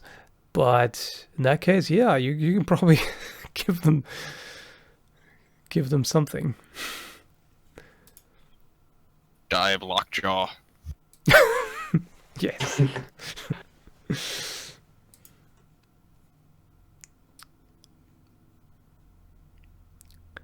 Merry Christmas and peace and love to you all. Thanks for letting me join you. I'm going now. Bye-bye. Bye, Kristen.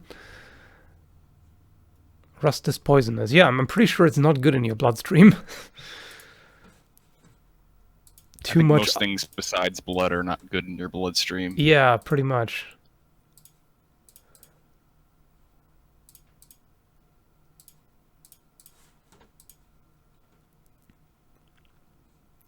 Who is your mysterious guest? Well, it's 3 currently, and they are patrons of mine. And the high tier ones, the elite patrons. That's literally the name of the tier. The elite duelist. Nice and edgy. Yes, you guys are VIPs.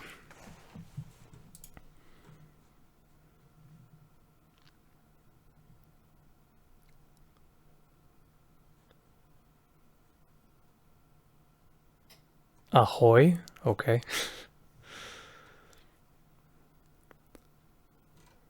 You know, I got Oathbringer for Christmas, and I was just thinking, I wonder how Shard Blades would interact with, like, Deadpool's healing factor. Huh. That's a good question. Or generally anything that usually prevents healing.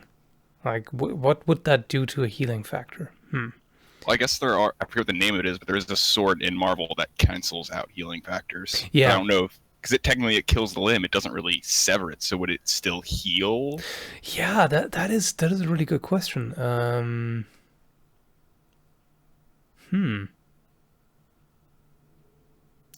I mean, it doesn't do physical damage to the limb, really. But I don't know. I'm assuming the healing factor might still, so to speak, detect just restore the limb. Yeah, where like it isn't dead anymore. Yeah, I mean, I guess if the healing factor still, so to speak, detects that something is not functioning anymore and fixes it.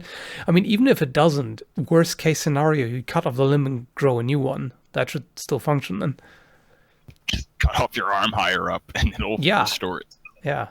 I mean, it would suck if that's the case, but I mean, you could still at least work around it, I guess. Loopholes. Yeah. The question is, though, if a shard blade hits Deadpool in the head, what happens? I mean, didn't Thanos make him immortal so that he couldn't see Lady Death anymore? Yeah. Something like that. I know someone told me something along those lines. Yeah, they do have the rivalry for Death's attention.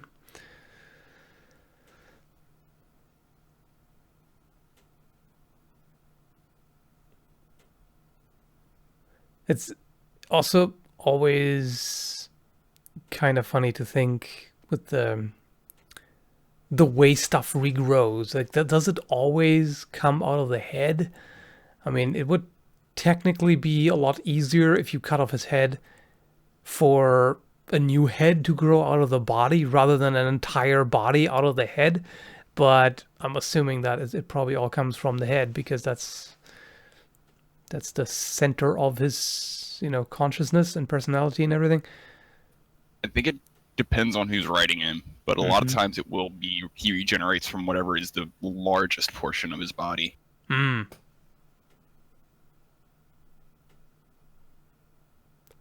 But I think some people also let him, like, he can reattach limbs, like if his head is just cut off, he can just put it back onto his body. Yeah, that's easier for sure.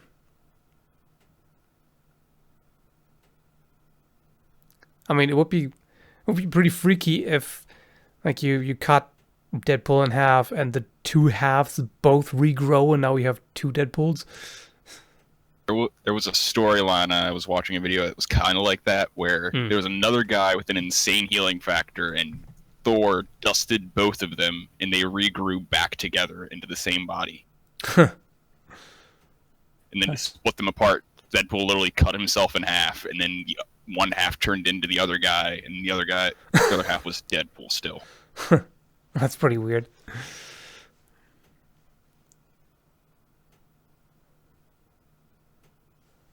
Yeah, in the animated series, he just put his arm back on and held it in place until it healed. Yeah, that makes sense. If you can retrieve it, that would be the quickest.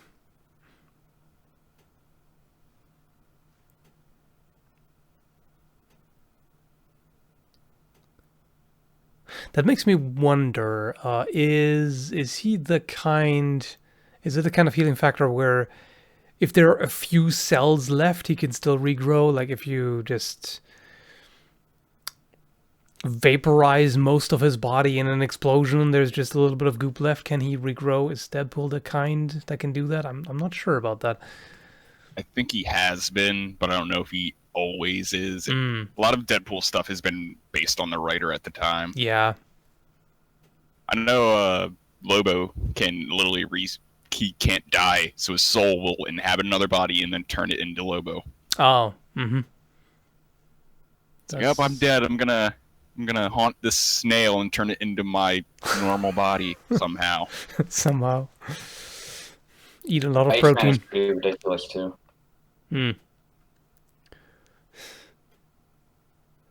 His consciousness can be in individual water molecules. He can be in multiple places at once, somehow. That's pretty godlike. Lobo? Is that what we're still talking about? Yeah, I think so, right?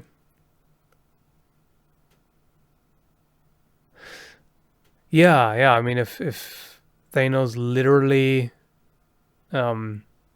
magically prevented Deadpool from dying at all, and yeah, he'll always come back in some way.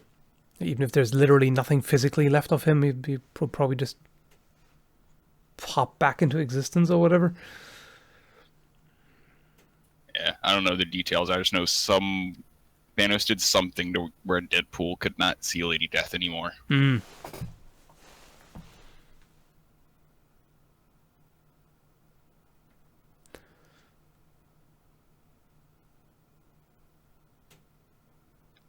Sometimes things also just randomly change. Like what I found really weird is the early Spawn comics are completely different. He has a completely different body there. It seems like he has kind of a regular body, like he has the red blood and bones that can be broken and all kinds of things. And later, just no, screw that. His body is made of something completely different, and he can be kind of caught up in all kinds of ways, and yeah, whatever, it doesn't matter. God mode has been activated. Yep. They were just like, no, let's do this differently. This is not cool enough.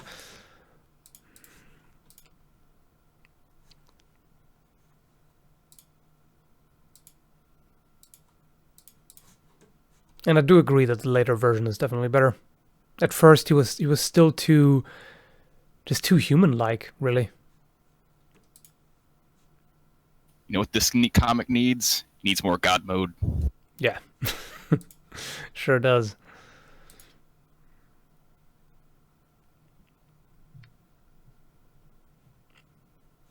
If you read the prototype comics or played the games, I have played the first prototype for a bit. Yeah, Alex Mercer is definitely pretty powerful.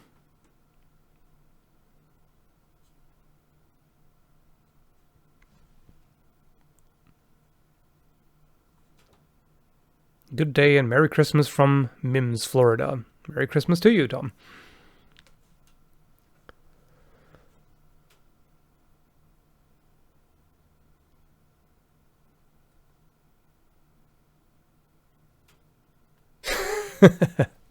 Does the owner of that sexy voice, the guy who started talking about DP, have a YouTube channel? Do you? I did try that, but I just do not have ideas for videos. I do not have that kind of creative mind. Yeah, it's not easy. I mean, sometimes I also kind of spontaneously lose my creativity for a time. It happens. Have you guys seen the new Hellboy trailer? I have not, no. I have seen people already start bitching about it being a reboot, but I don't know why or what and anything. Seemed like it was a full reset. At least from the trailer to me, at least. That's what it seemed like.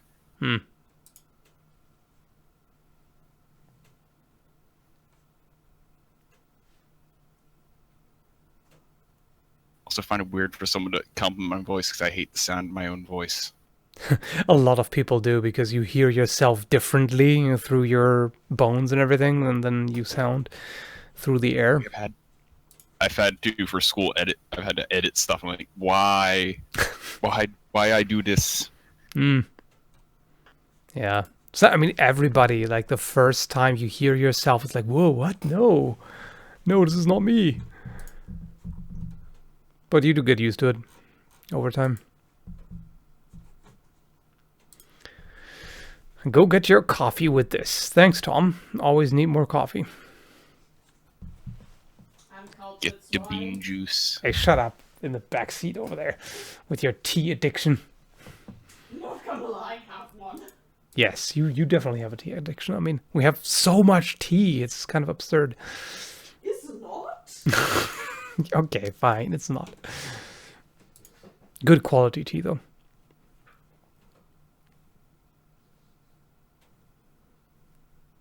Okay. I actually sound better on record for me than when I hear myself in my head. That's unusual. I think most people that I've heard talk about that just say they think they sound terrible in recording. I should probably actually listen to this stream later and see how I've adapted to hearing my own voice. I haven't listened to it in a while.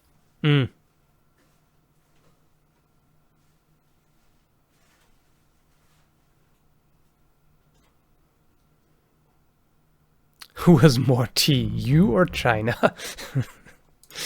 I think China still wins, but not by much. I might have the better tea.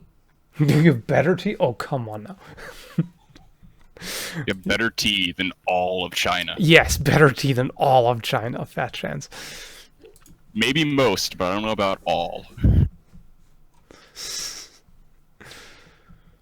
Just waiting for some Chinese person in the chat to roll up their sleeves and be like, "Sit down, boy. I'm gonna tell you a story about glorious tea."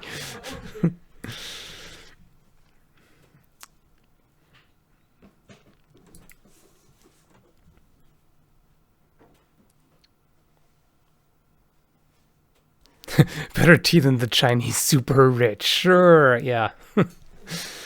That seems very likely.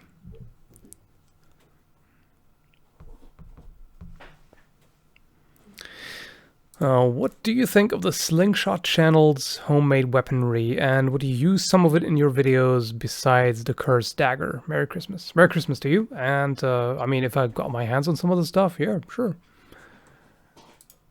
Would be interesting.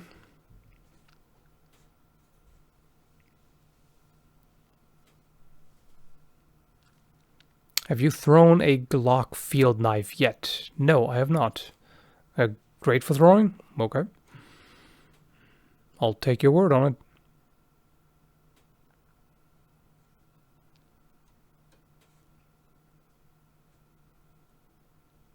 it. Mr. Sexy Voice. That's apparently how you're being referred to now. What mythical creature you would keep if you could? That is a hard question. Does shapeshifter count? Because that can be any of them.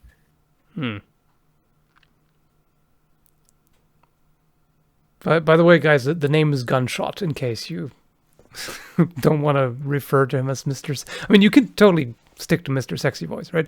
Or do you mind that? I do not care. Whatever they prefer. There are definitely worse things to be called.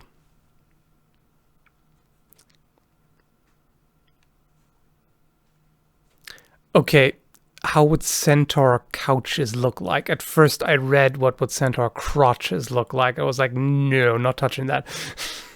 Couches? Yeah, that's a good question. I would think they would just have beds. So you can't really, like, lean back unless it's, like, walk backwards into a thing to have a backrest. Yeah, I would think so, too. Some kind of bed. Maybe just a hay pile. I don't know. Whatever makes horses comfortable, I guess. You definitely have to go by the horse here. I guess the human attachment is... I mean... It seems... The human attachment seems kind of inconvenient in a lot of ways, but I don't know. That raises a question. Also asks the question: do centaurs eat horse food or human food? I would think human food, since that's how they have human teeth and all. But then again, they would have to eat a lot more than a regular human. Then where does their stomach? Is it in the human Yeah. abdomen or in the horse abdomen? Yeah, and are they two? Are they connected? Who knows? The thing is, they could probably, like, internally, they could probably digest things that a human couldn't eat, but the human would still have to chew it. So, it's kind of a conundrum.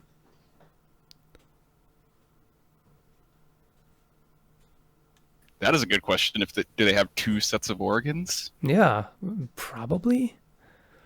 Like, do they have a human heart and a horse heart? Just imagine how disturbing it would be if the centaur had, like, on the horse body, like on the chest or something, had a set of horse teeth and just stuffs food in there and chews. Ugh. That would be gross. Probably effective, but gross. Bringing flashbacks to the gaping dragon. The giant tooth vagina.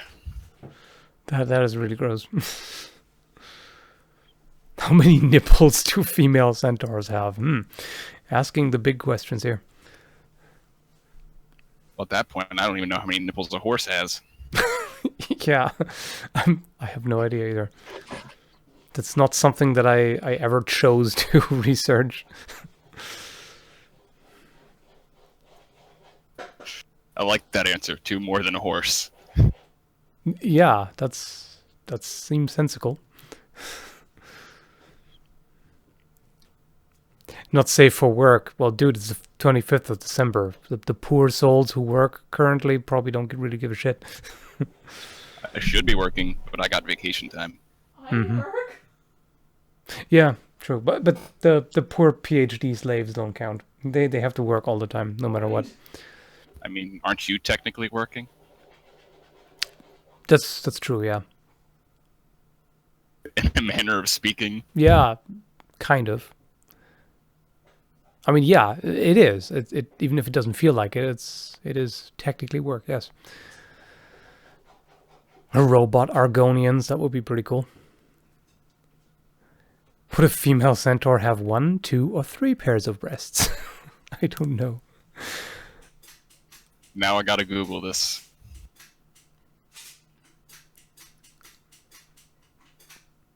Hopefully not big ones, because galloping with big ones, that would be rather painful, I think. Horses have 2 nipples, apparently. Okay. Okay, I did not know the number of nipples that horses have.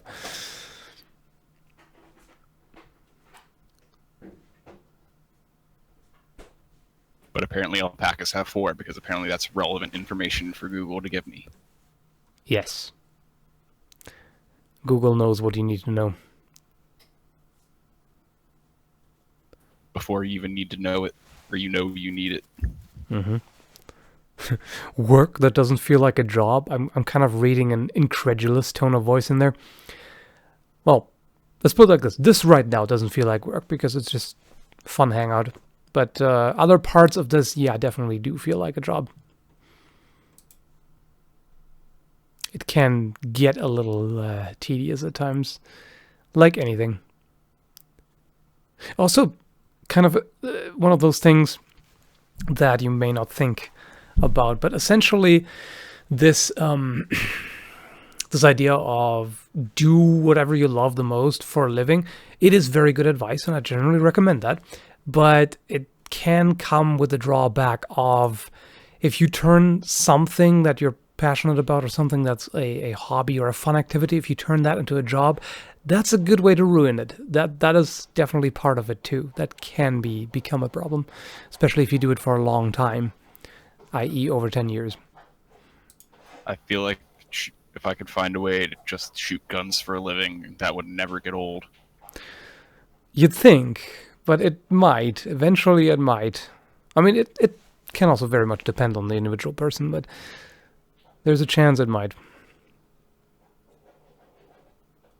I mean, as long as I get to keep getting different guns, I do not see that getting old. Yeah.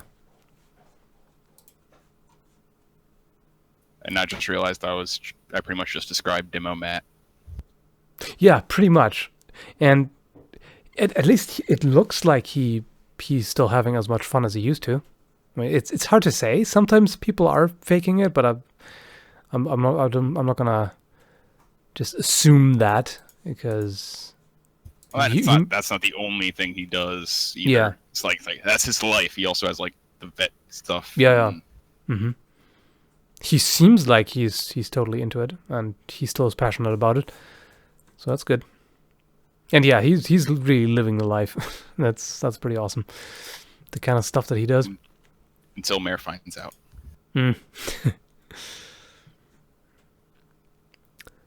Sleeping for a living?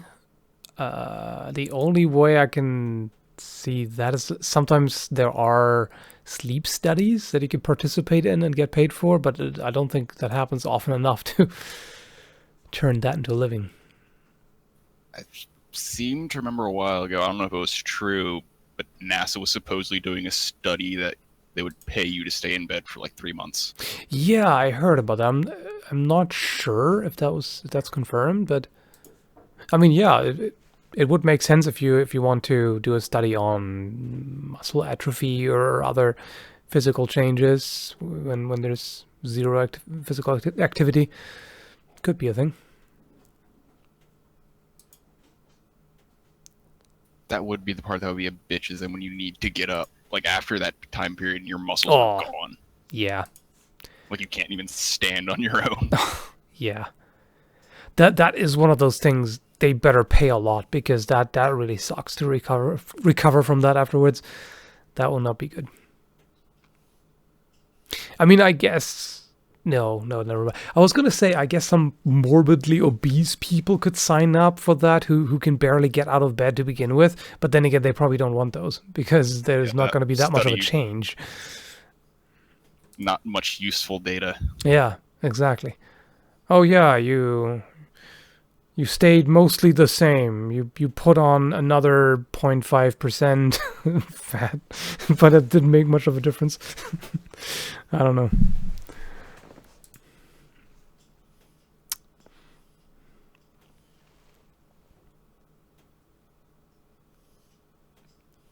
I can't confirm, but I've heard that playing video games for a living can become a sad existence.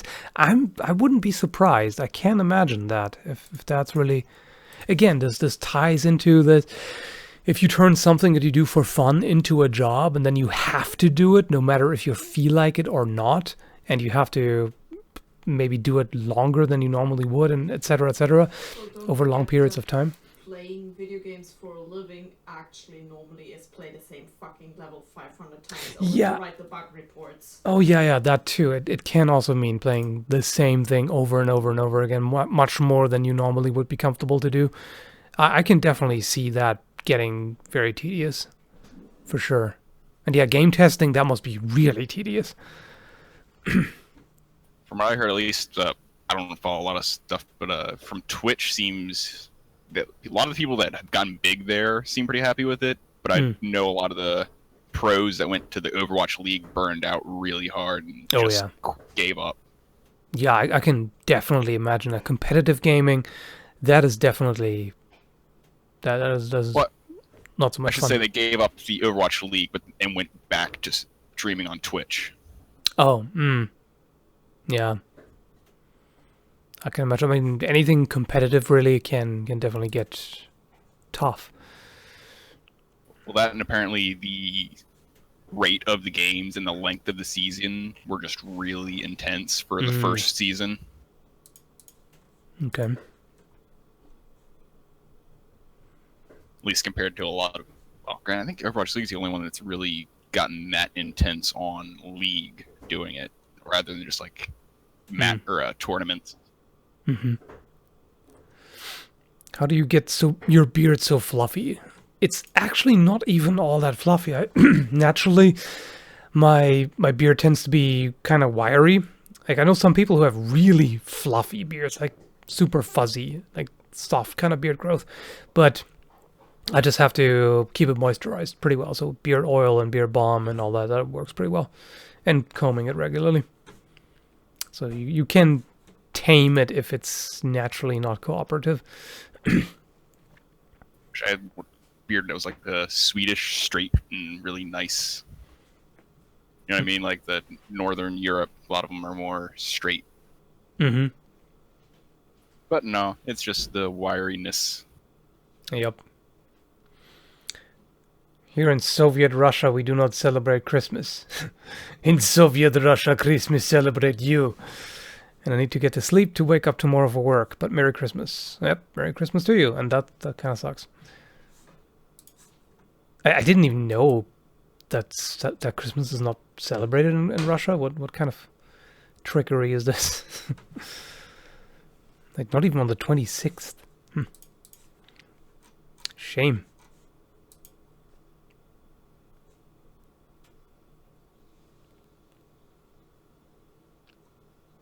A good beard definitely helps with shooting. Yeah, can confirm. Natural cheating. Huh. Should I start training in MMA or Muay Thai? Anyone had any experience? That's a good question.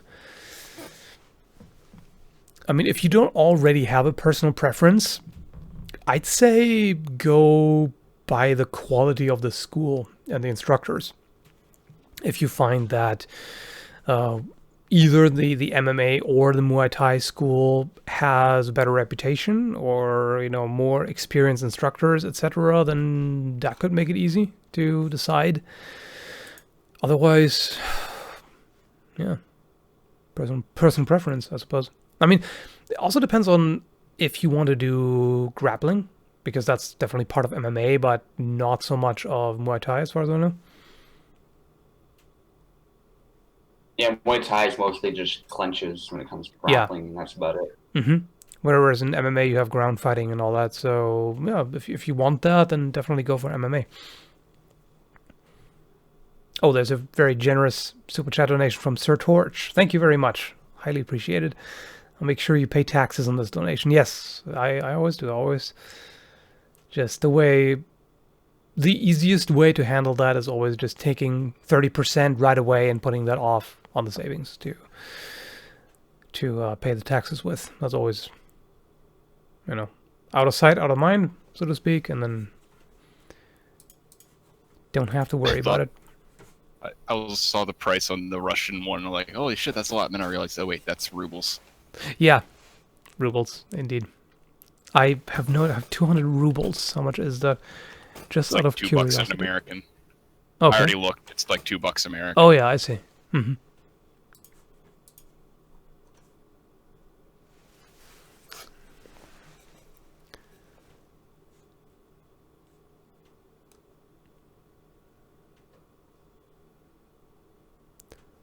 MMA is better if you want to be able to defend yourself effectively on the streets. I think Muay Thai would be pretty good for that too, but yeah, I mean, the grappling in MMA could come in handy for sure. At the same time, if you train a lot to take the fight to the ground and do grappling on the ground, that would be a terrible idea in a street fight with multiple opponents. If you end up on the ground with one of them and the others kick your face in, that's not going to be a good time. Unless you really like the hospital. Yes. And I mean, or the morgue. And that may sound silly, like, yeah, why would you do that? Well, if you practice something a lot over and over again, it may just go into your muscle memory, and you may just do the thing without thinking at the moment, especially under stress. You may just go through kind of more or less automated movements, and then suddenly you're on the ground. You're like, oh shit, why did I do that? Could happen. Now I'm just speculating here, but I could imagine.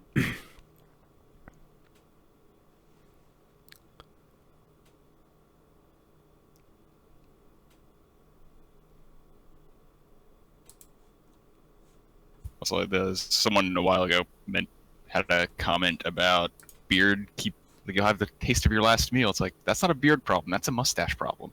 Yes, that is true. If you're getting the taste of your last meal from your beard, you need to stop chewing on your beard. Yeah. And maybe trim it away from the lips, or, keep it off to the side with, beard wax or something. Or maybe just do some personal grooming. Like, wash your beard after you've had a meal. What a concept, right? Or keep your food out of your beard Yeah. in the first place. There's a number of ways to deal with that. Just gotta go full wizard and just throw it over your shoulder. Message. Indeed, this appears to be a message. Stopping by real quick to wish you and everyone a Merry Christmas. May the regret of stuffing yourself full of Christmas food not crush you. Yeah, fat chance of that happening. See what I did there? Fat chance. Her. Anyway, Merry Christmas to you as well. Best regards from the French Alps. All right. It's so weird seeing how out of sync the Discord chat is with the actual live stream. Yeah. And this is already set to, was that low latency? It can get quite a bit worse. Everything can always get worse. Yes, that's very true. Everything. Entropy! Mm-hmm. Yeah, what are the available settings again? There is... Yeah, well, this is normal latency, low, and ultra low. I tend to go for the low latency because normal latency that's quite a delay. It gets kind of ridiculous. But ultra low gives people trouble with buffering and whatnot, so this seems like a good compromise.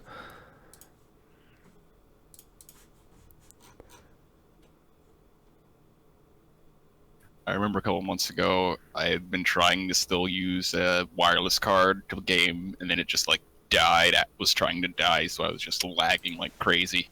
Then I spent, 2 days... Well, actually, I guess it was only really 1 day, just wiring my house so that I have a connection to my room.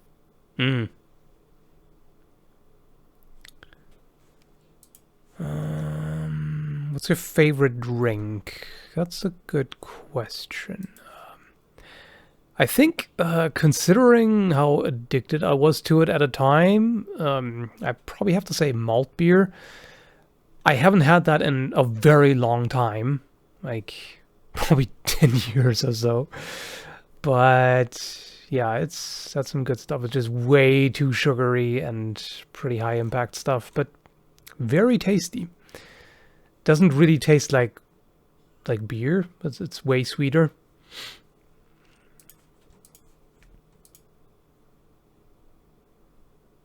Are you a people person? No.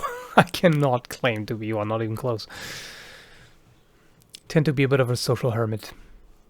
I didn't even know you drank. I didn't think you did. Well, I really don't, for the most part. I mean, it's a very rare occasion. Yeah, it's maybe twice a year kind of thing. But yeah, I've never really been into alcohol. I hate the effect that it has on me. As soon as I start noticing it, it's this sucks, do not want. So it's just, occasionally for the flavor, but it's pretty rare. I really want to try mead. Yeah, mead is pretty good. Depends on the type. There are a lot of different types, but it's generally pretty good. I do like... what's it called? Damn it. I just had it on the tip of my tongue. Not literally, but... come on. Green Fairy. Damn it. Oh, absinthe. Absinthe, yes. Yeah, there it is. Absinthe is nice, but so expensive. It's ridiculous. I never had it, but just knowing that it's on ice, whatever you pronounce it, I think it would sound like it would taste good with root beer, like a stronger tasted root beer. Yeah, it is pretty great. What? Nayot is now covered in bruises? What happened? What did you do? Did you lose a brawl with a polar bear or something? Or did you lose a brawl with the stairs? That can also happen, yes. That moment when you miss the top stair. Oh, yeah. Or you think there's another one at the top. Mm-hmm. Yep. Yay. That moment you know you done goofed when you slide down the stairs on your ass. Bumpy ride.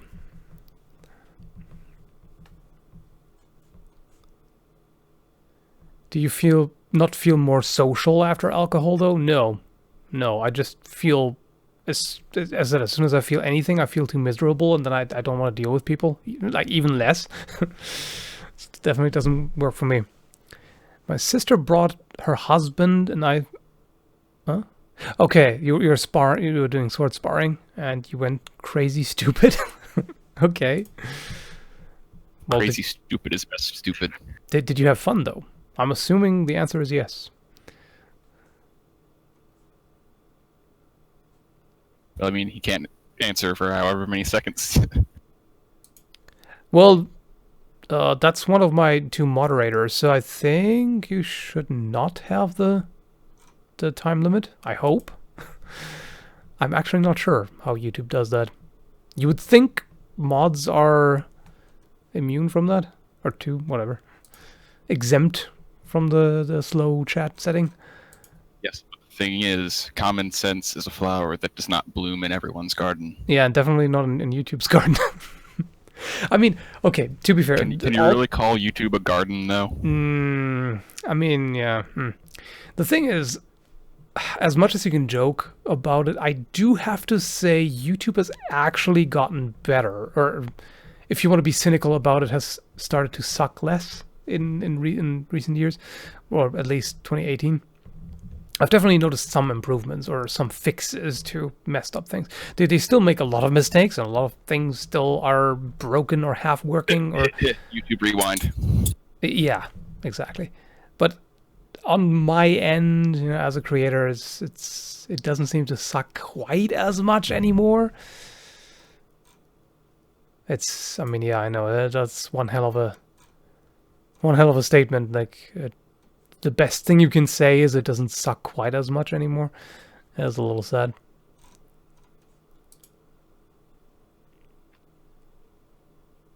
He slipped and fell, and I won the day. Yay! You didn't spar on the ice, did you? The snow and ice. What could possibly go wrong? That would be hilarious. The floor was wet and slippery, so I'm guessing they were doing this inside. Oh yeah, there it is. Yeah, I see it. Yeah. From knocking shit off the counter. Okay. What on earth? Exactly. Did you wreck your home bar or something? It was just one unfortunate sword swing, and the eggnog was everywhere. And they kept fighting. That's quite the image. I kind of want someone to make a short movie about that now. Yes.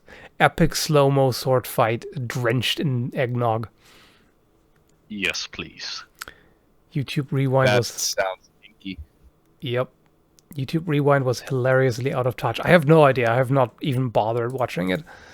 I've only heard bad things. Yeah, I just saw all the memes about it being terrible. Well, what I did see was the number of dislikes, which was hilarious.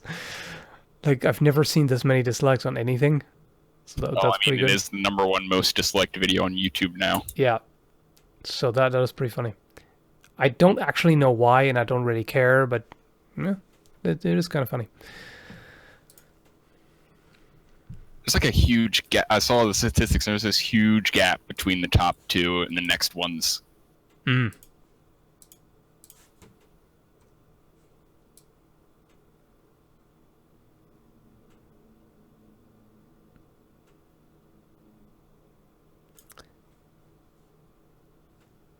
Non-misanthropes can also choose people wisely. It's not like humanity is going to change or get its feelings hurt because you live life as a misanthropic edgelord.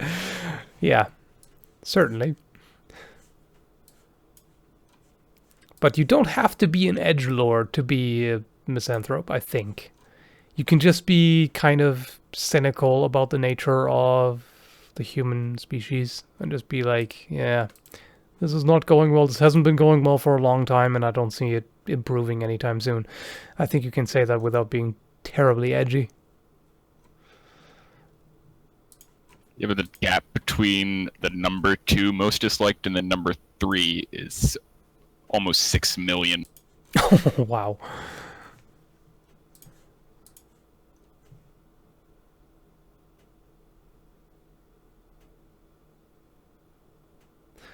Yeah, that's right. Misanthropes do have relationships, just not so many. Although misanthropes hate humanity, it doesn't mean they don't have people they love. Yeah, of course. I mean, this is really more of a statement about humanity overall as a whole, rather than individuals. You can still like individual people. It's not like being a sociopath, I suppose. Oh, Metatron has showed up. Merry Christmas to you as well. So the plot of season 2 of Castlevania. I haven't watched it yet, but still want to. What? Yeah, It's I know. good. I know. We've got to get to it. Castlevania has not watched it yet. Yeah, I know. Just haven't had time so far, but we should just say screw it and do it today. Just watch it. Yes, it's worth it.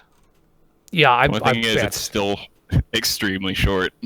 Yeah, that was literally my only complaint about the first season. Oh, it ended already? Damn. Yeah, I That was like, was really wait, damn that good. can't be it. Yeah. But otherwise it was extremely well done. Supposedly the same guy who did Castlevania is trying to get rights to do Berserk.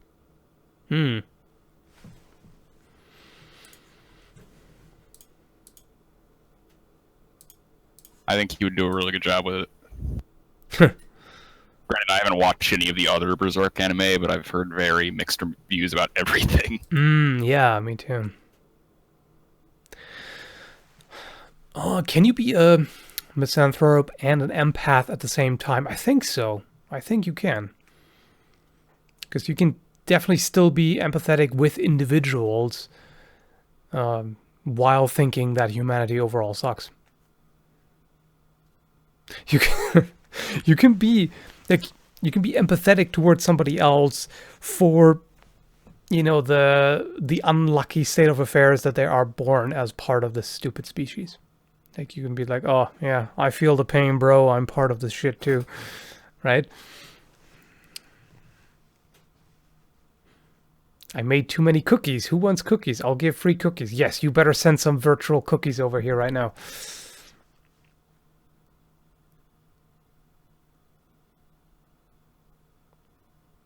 Any thoughts on how to beat my coworker with my chair without any evidence? Burn the chair afterwards? And the coworker too, because then there's definitely no evidence. Damn it, you beat me to it. My main problem with Berserk is how long it takes for the updates now. It's like months between updates. Yep. That's always great when you have to wait that long. It's like, oh, come on. Get it done. Like, I understand it, but it doesn't make it any easier.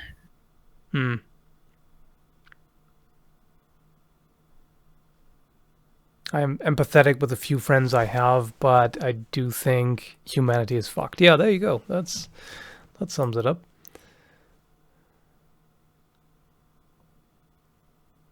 Metal chair, and I ran out of gas in my lighter. Okay. I'm assuming there doesn't happen to be a trash compactor around or something. Thermite. Thermite, yeah. There you go. It solves all problems. Wood chipper? Sulfuric acid? I don't know. In the words of Bobby Singer, wood chipper trumps all.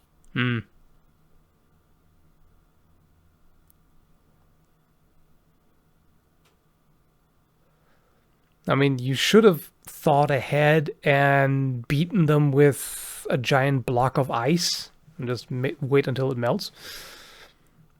But then there's still the blood. Yeah, that's true. You gotta mop that up and then burn the mop, I guess.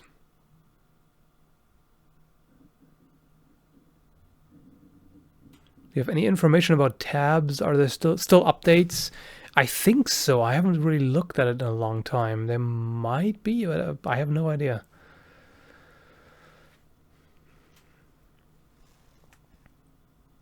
Instead of a wooden chair, use a block of soft butter and a sock. It leaves no bruises.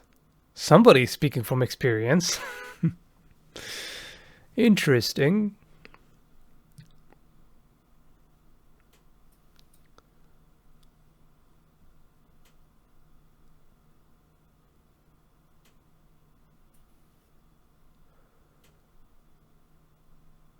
Why not just dump them alive in a desert?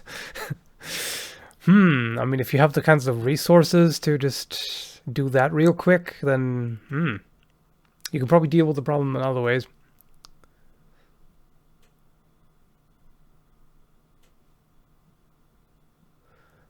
There's always drowning. Do it in a toilet and it looks like a terrible accident. Who drowns in a toilet by accident? Oh, I mean, okay, it is, Christmas parties. Somebody could have been that frickin' drunk, I suppose. If the time would be now, I suppose, but... That's like 6 more days. Yeah. Yeah, New Year's Eve party seems like a more likely candidate. There's a lion farm 2 kilometers away.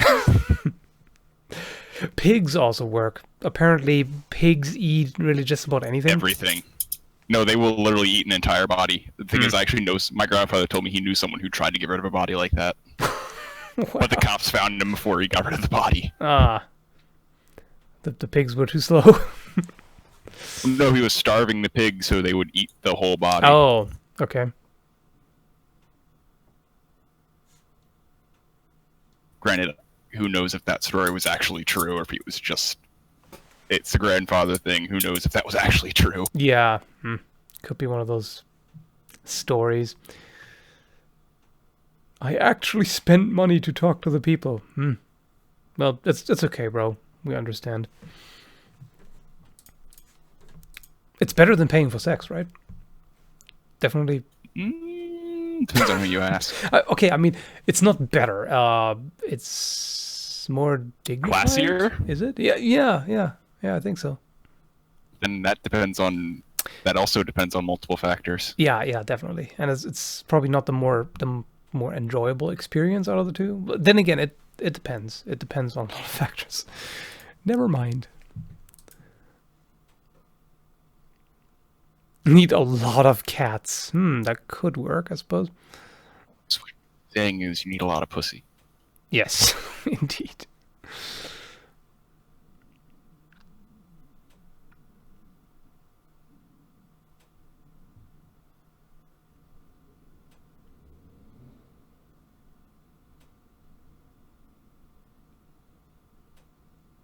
I get more of a kick out of paying for it. I guess some people can... Yeah. You can look at a lot of things in different ways to get more out of them. It's like, oh, let's do this thing specifically because... whatever. It's less socially acceptable, or... I guess some people probably just enjoy the more detached version of this. It's like, yeah, I don't have to care for this person or anything. It's just, this is a business transaction. Yeah, I don't know. This guy's talking about how the stream has evolved from the different stuff. It's like, dude, you should see the way the Discord evolves. Devolves would probably actually be better. Oh yeah, better word for that. Just memes all over the place. And that one time we tried to revolt and you ignored us. Yeah. Definitely shenanigans happening there. That was a fun day.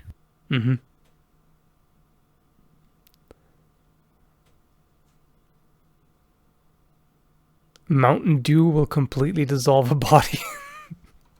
I mean, I wouldn't be surprised. No, I wouldn't either. But it tastes so good. Mm.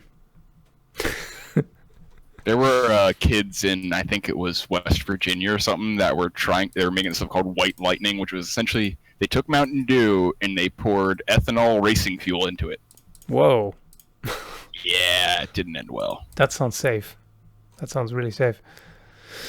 Yeah, I'm gonna go try it now.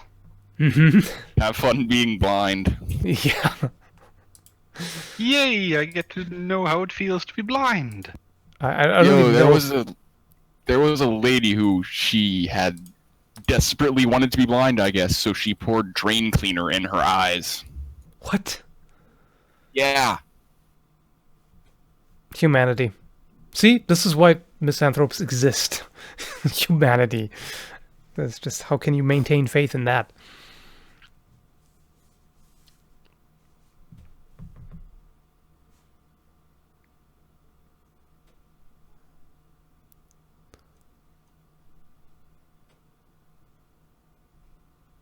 There's the Goblin Slayer question again. That's also very common. No, I haven't watched it. I've been meaning to read it. There was a lawsuit about a mouse found in a Mountain Dew, and the company stated that the dew would completely dissolve the body. What? Wow, that's. I mean, I guess it sounds like one of those urban legends. It does, yeah. It really does. I mean, that's not something that I would expect a company to say. No. This could not possibly have happened because our shit is so toxic that it will literally dissolve a mouse body.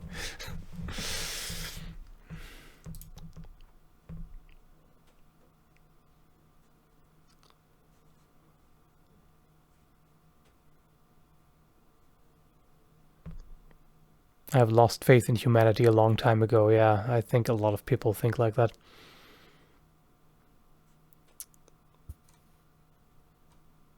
I believe there are good people out there, but they are way too far and few between.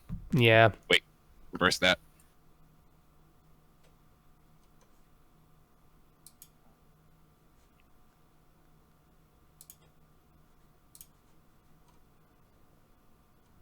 Oh, the mouse was in a can of Pepsi? Okay. That would also make sense. I mean, people have apparently used, I don't know if it was Coke or Pepsi, to clean rust off of a mail shirt. I've seen they do it to get surface rust off of a chrome bumper. Mm-hmm. But I feel like it would actually cause it to re-rust pretty bad. Mm. Like, it would probably get it off, but then, like, if you leave it there, it would probably, I would think it would exacerbate the problem. Yeah. What is your favorite color and why? Green because green, because I like it. I mean, how do you justify subjective preference of color? It has to be dark green, though. There's some pretty nasty shades of green, especially like the more pastel looking stuff. And I mean, I can't talk shit about neon green right now, or somebody else will storm off over from the other room and beat me up. I was waiting for that. Yep.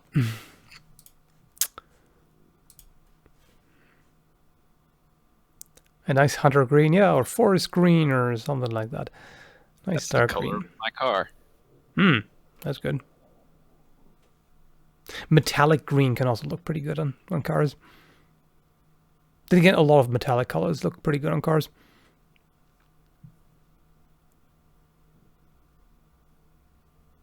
Neon green and black looks cool. Yeah, I mean, generally neon colors with black can work quite well. It's the contrast that makes it. If you're interested, I just put a picture in Discord of my car. Let's see. We'll put that right here.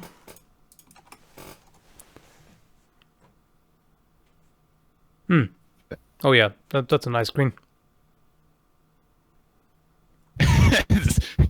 Angry Clown's guitar. Yeah.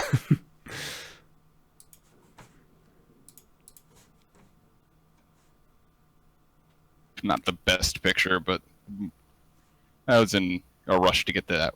So I wanted to ask. It's like, okay, gotta run and get this. Metatron says, you must love the Northern Lights in Scandinavia. Have you ever seen them? Ironically, not actually in Scandinavia, but in Canada once. It's kind of weird. But I've never really gotten a very good look at them. So, in person, that is. But there's, of course, plenty of pictures and videos and everything.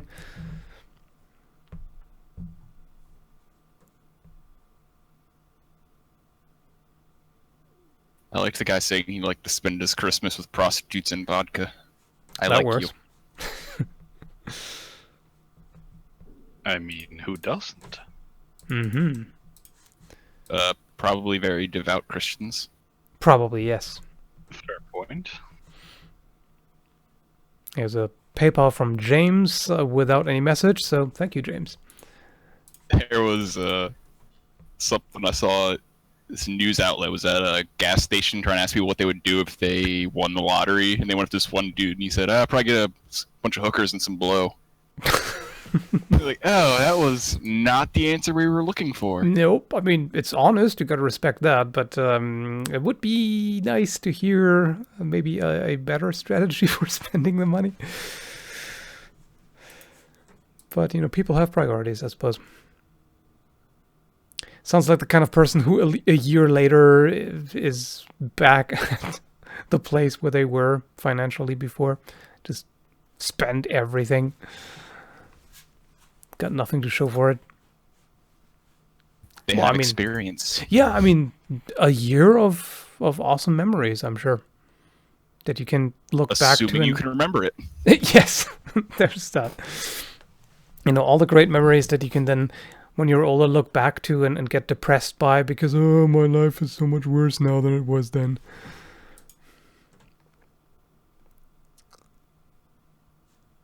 If I hit the lottery, I would just buy a house and one entire room is just dedicated to weapons. Yeah. What would you do if you won the lottery, Skull? What I would do if I won the lottery? Buy a house with plenty of acreage, a bit of land where I can do whatever the hell I want and do all the weapon tests and everything with videos. If I have anything left over, it goes right into savings, but that could eat up quite a bit. Probably. Mm-hmm. That would eat up quite a bit. Yeah, but seriously, I just want that big wall or the big ass safe door filled with weapons. That is my goal in life. When you started saying when you misspoke at first and said I want that big wall, I was like, oh yeah, Trump is having an orgasm right now. Yes, give me that big wall. And Mexico's gonna pay for it. Yeah. No, Obama's gonna pay for it. Out of his there personal was the funds. dude who raised I forget how it was millions of dollars in a day on GoFundMe. Yeah, that really says a lot about society. It's not a good statement.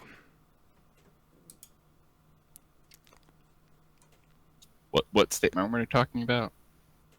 The fact that somebody was able to raise that much money for the wall, that's definitely a societal statement.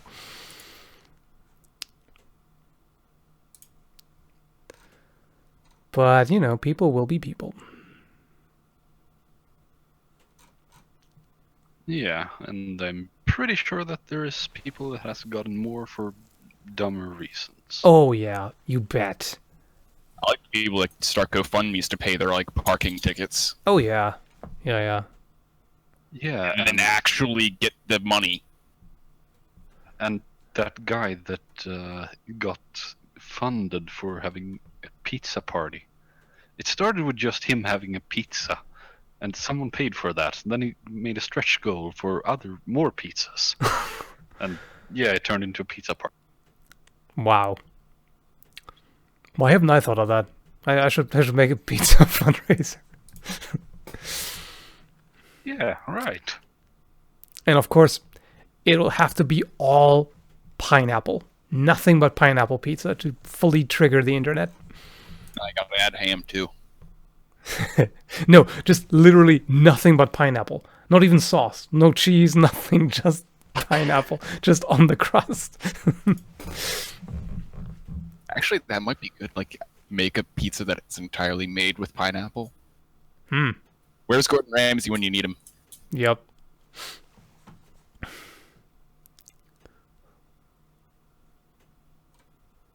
He's probably looking for his lamb sauce.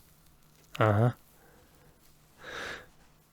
Was there not a girl starting a fundraiser to get hundreds of millions because she wanted to be the youngest billionaire? Oh, I wouldn't be surprised. That sounds like something very pop culture-y. Or the people or the girls that are trying to do it so they can get their plastic surgery. Just about any silly idea that somebody can come up with, a lot of it has probably been attempted at least, and some of it successfully.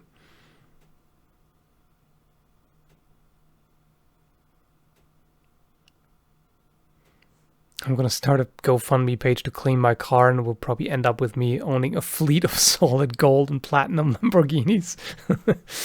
Yeah, that's how it goes. I want one of the golden Tommy guns. Golden Desert Eagle, that would be nice to have. Jinx. I think it's funny I have not just golden Desert Eagles, but golden Tiger Stripe Desert Eagles. Oh, yeah. Yeah, that's one way to up it. They really know you're a drug lord. Yes. The pimpiest of pimps. In all seriousness, I do actually want a deagle. That's actually something, yeah, I wouldn't mind having a Desert Eagle either. That would be kind of cool, but it's not really money well spent, in my opinion. I mean, it's fun and all, but it's kind of overpriced fun. Especially if you go with a 50, because then the ammo is really overpriced. Worth. Yeah, I mean, you can make a case for it. I knew a guy who told me when he turned 21 he was going to conceal carry twin Desert Eagles. I'm like, good luck with that. Yeah, conceal carry. That sounds like a perfect choice. Someone's saying break your wrist shootings. I've actually shot Desert Eagle. They're not that bad. Now, if you really want to break your wrist, try shooting 500 Magnum. Oh, that yeah. will break your wrist. Yes, it will. Also, I second your golden deagle with my Damascus 1911. Not that I actually have one, but Is there's it a picture really of it. Damascus, though? Or is it Pack Damascus? It's Damasteel. No, it's just, I'm in a bunch of knife groups that are like, beware the Pack Damascus. Yeah. Mm-hmm. Yeah. I don't think I've seen a Damascus Desert Eagle so far, but yeah, they are out there. Definitely fancy. That would be super fancy indeed.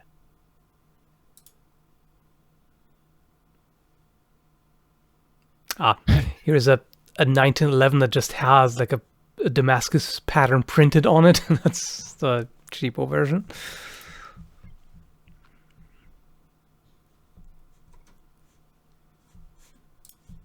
Dude posted, I prefer a sawn off, but for a second I wrote it, I prefer a spawn off. I'm like, wait, what?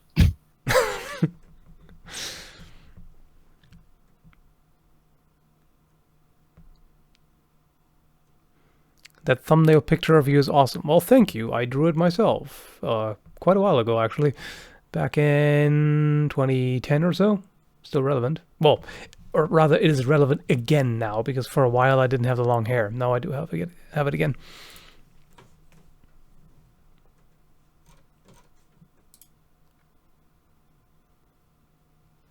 Meteorite 1911s. Yeah, if you really want to crank up the fanciness. Saka Sword 1911s. A meteorite 1911 sword that can cut through everything Yes. for some reason. Exactly. Well, would the magical powers of the katana translate to the 1911 in the way that it now shoots through everything? Like it can shoot through the center of the earth? I don't know. Because it's now infused with the soul of the samurai that enhances the weapon, right? So...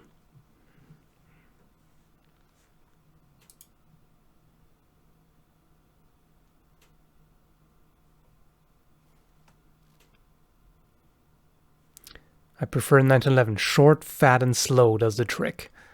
Why do I read that in a sexual way, somehow? Because that's just how your mind works. Yeah, I guess.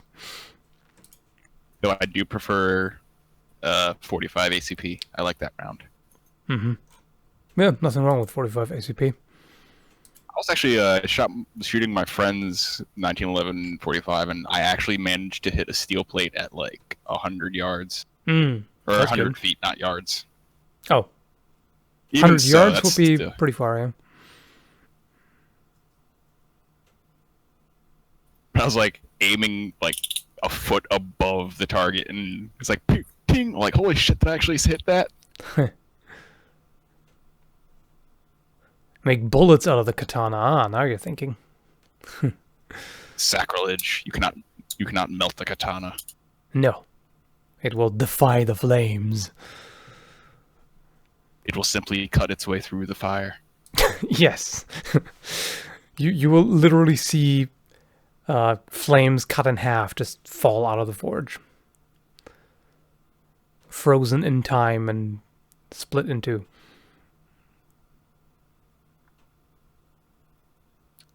Have you ever seen the Gate anime? No, I have not heard of it.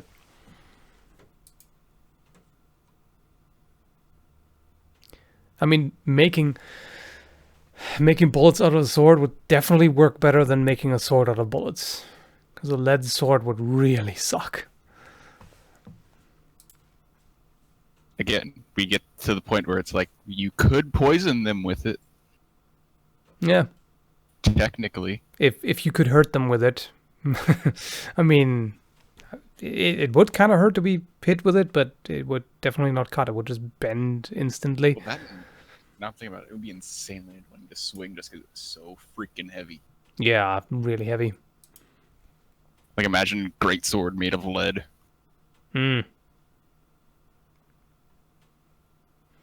Make a video about kicking your opponent's balls in some duel scenario or random fight. I don't think that warrants an entire video. It's like, This I mean, isn't a bar fight. Yeah. I mean, if you get close enough and you're in a bind and you can get a kick in, then yeah, sure, why not? And kick whatever. I mean, arguably, you'd be better off kicking like the side of the knee, for example. That would definitely be more disabling. But, you know, at the same time, kick to the crotch can be pretty disabling too, depending on your pain tolerance and all that. Can we please leave my testicles out of this? Yeah. I mean, that's why you wear those a Castlevania references. Ah, okay. It's from the second season? No, in the first season when he was getting in a fight in the bar and everyone kept kicking him in the nuts. Oh, right. I totally forgot. Yeah, I remember now. That was good. And then he tried it on Alucard and it didn't work. Yeah. He has none. Nah, he just has balls of steel. Yes.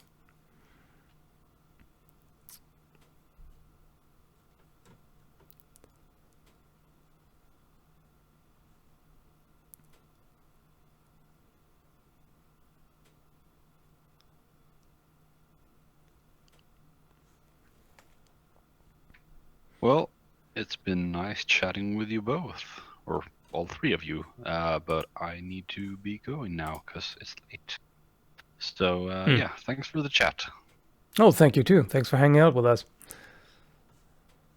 Yeah, you actually had a live chat thingy when I was awake for once, so I thought I couldn't really miss it. Yep, it happens sometimes. Yeah, time zone difference and all that.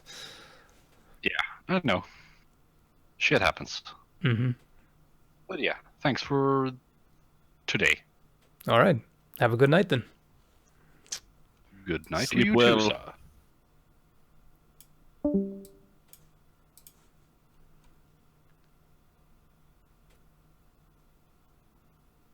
Let's see what else is going on here. If you're going to kick someone in the balls, wear a shoe gun. That is just evil.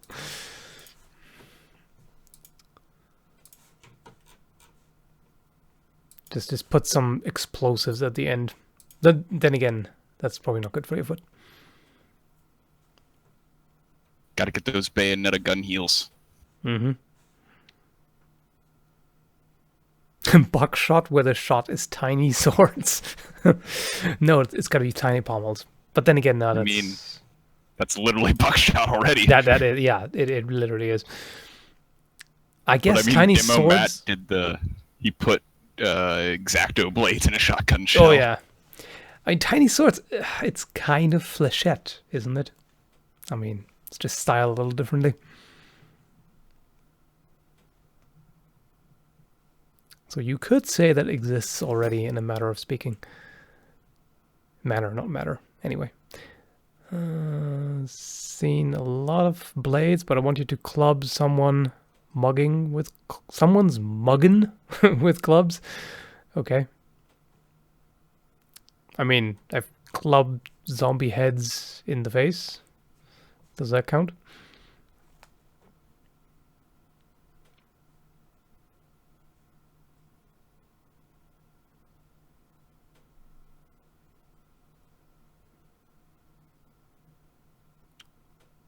Are there any differences in styles when using weapons of different material? For example, bronze sword versus steel swords. Not necessarily. I mean, the bronze is, of course, not as durable, and it will take edge damage more quickly. But I wouldn't necessarily say that you use a different style or different techniques with it because of that. Is my Christmas present America enough for you, Scow? Yeah. Yeah, I'd say that counts. Here, I'll put that in the browser so people can see. It's like my family knows I like knives, but they also don't know the quality of knives that I like. Yeah, that looks like a really well, a showy one. Yeah, Smith & Wesson aren't bad, to be honest. They're just not great. What steel is it? Hopefully not 420. Give me a second.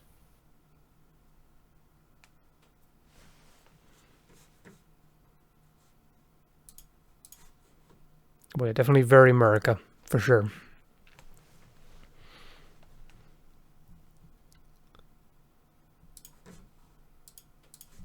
It doesn't say on the package. I don't feel like digging it out right now. Because that's the kind of thing that I would suspect might be 420. But maybe it's 440 or who knows.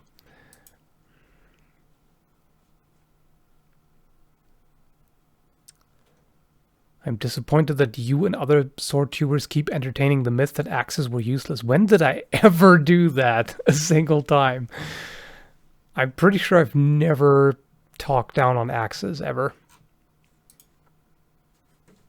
Not that I remember, at least. Merry Christmas. I was supposed to get a spear, but apparently Cult of Athena is delayed or something. Also, I got a gun save. What did you get? Nothing this year. Just saving money. And also, we tend to not really celebrate Christmas, like with the gift giving and such. We just tend to, just take some time off and relax and have good food, i.e., good in the sense of tasty, not so much healthy.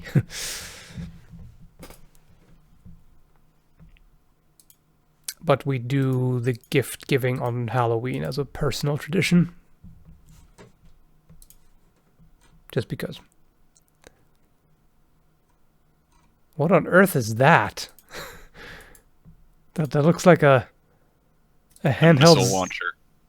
It looks like a handheld Zeppelin at first glance. It's basically a rocket launcher. Okay. Yes, but the most entertaining part is the fact that in the show she's an assassin. That looks very assassin-like. Yes. Let's think it's that she didn't pick it like and I don't know if you ever watched Bleach, but your Bankai is essentially assigned to you. But yeah. So she's an assassin, yet her Bankai is like the most un-assassin thing ever. Yeah, it sure is. Was that her Shikai? I don't remember. It's been a while since I watched Bleach. Random request. Kindly growl a brief season's greetings. Okay. Merry Christmas! Punch dagger, where if she hits you in this twice, you die.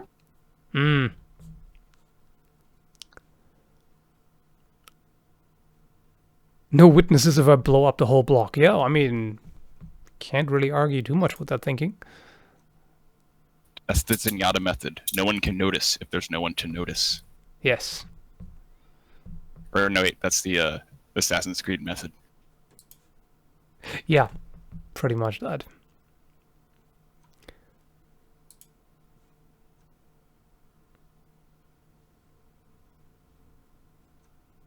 It's like, who's going to arrest me if they're all dead?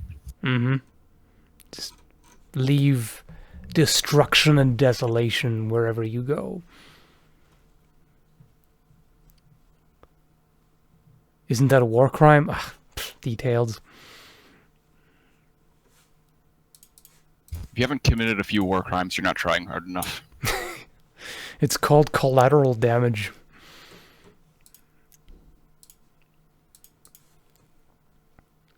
My Bankai is a can of Pringles. That sounds reasonable. I mean, they are the only chip brand that doesn't sell you air. Would you go to another planet? That really depends on the details. Like, what planet? Is it habitable? Do I have to walk around in a suit all the time? Or, what are the conditions? Am I just being dropped off on some planet with nothing? Or, that would heavily depend on the specifics.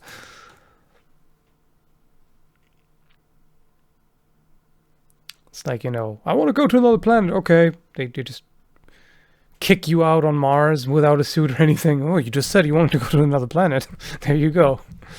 Depends. Does the other planet have sexy alien ladies that just happen to also look like humans because reasons? Yeah, exactly. That just happen to have compatible genitals, or genitals at all, for that matter. Like, seriously, what are the odds we go to another planet and they're going to have any resembling features to humans? Saving up money for a sword, but I'm not sure which one. I'm debating between the Albion Ringak or the Town Guard by Arms and Armor. I'm having a tough time deciding.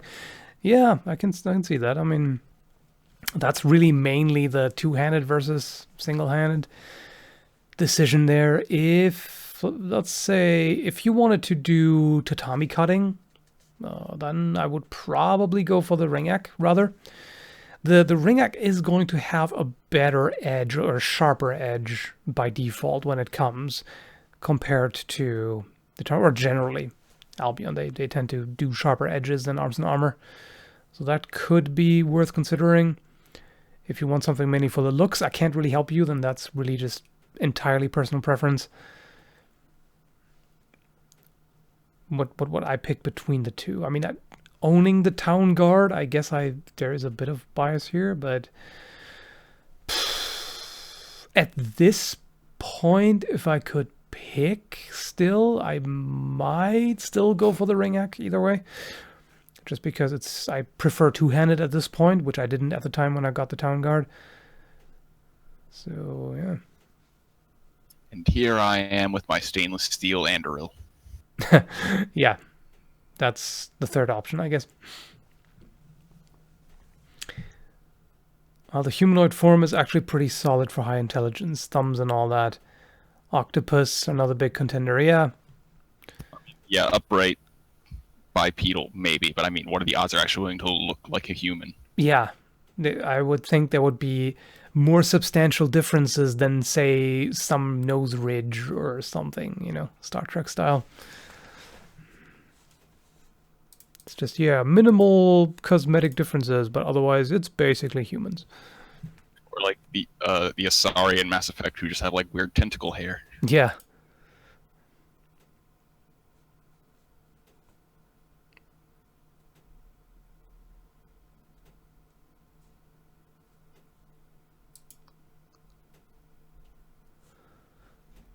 Would you take a trip on Elon Musk's big shiny rocket to a Mars base Alpha? Alpha base? Probably not. It probably still has bugs. And also, again, depends on the conditions and everything. Like, do I get to bring my savings? Are they worth anything there? Will I be provided with, you know, quarters or a house or something? What's the, you know, if you just go there and then you end up as a homeless Martian, then that's not worth much. But you can be the uncontested best botanist on Mars. Yeah. The first people who go to Mars will all have the title of best whatever, whatever field they pick, because they're the first.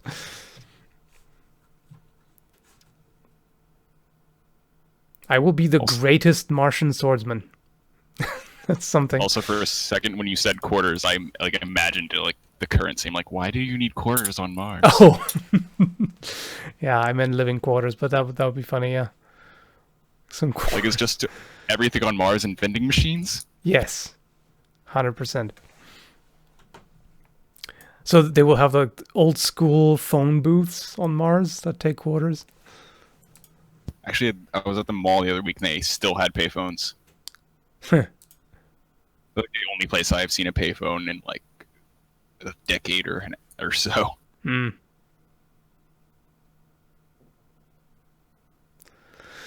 I enjoyed some of your commentary on Kingdom Come. Did you continue to play it and finish it? What did you think of the game? No, I did not. I played it for a while after making that video, but then eventually I just didn't have enough time to really play it more. So I haven't gotten super far. It's kind of story of my life lately. Just have you played this game? Yeah, a little bit, like 5 hours or whatever, or 10 or something. The last game I actually finished was Breath of the Wild. Oh, okay. Yeah, that takes a lot of time to finish. It was like one of those things where, but it's also one of those games where I can just like play like 5 minutes here, 10 minutes there. It's not one of those games where you have to like sit down and play for an hour or two to get anything done. Yeah.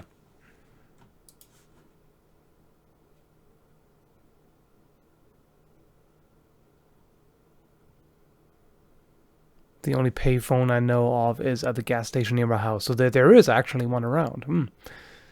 Impressive.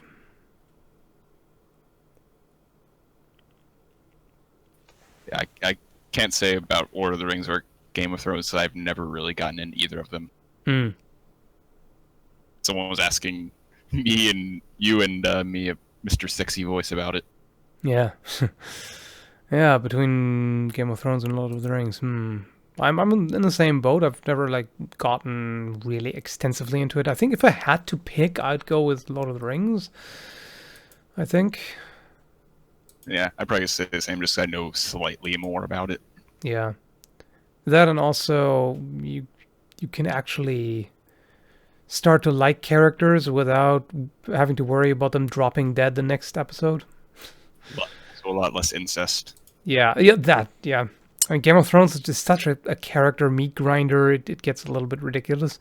I mean, that's kind of one of the defining characteristics of it. Like that it, I guess. I mean, you can say that he has. Same thing instead of a Kamiga kill. It's like, do not. If you ever read this, do not get attached to anyone. Yeah.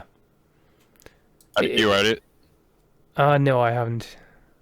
But yeah, it's like everyone gets fucked. Even the people that survive get fucked. Yeah. So, I mean, yeah, it makes Game of Thrones unique. Whether you like that uniqueness, it's a different matter. I think it goes a bit too far, maybe at times, where sometimes it feels like he's just killing off characters just for the heck of it, just because, yeah, why not? Especially when there are moments where you're just casually being informed, oh, by the way, this character is dead. That's a spoiler, by the way. In the books, there was really just this casual remark that, oh, by the way, the Hound is dead. It happens. Like, why? Why can you not do this properly? Why does it have to be an offhanded remark? I don't know if later in the story it turns out that he isn't actually dead or he returns or whatever, but yeah, spoilers over. That's just something that bothered me.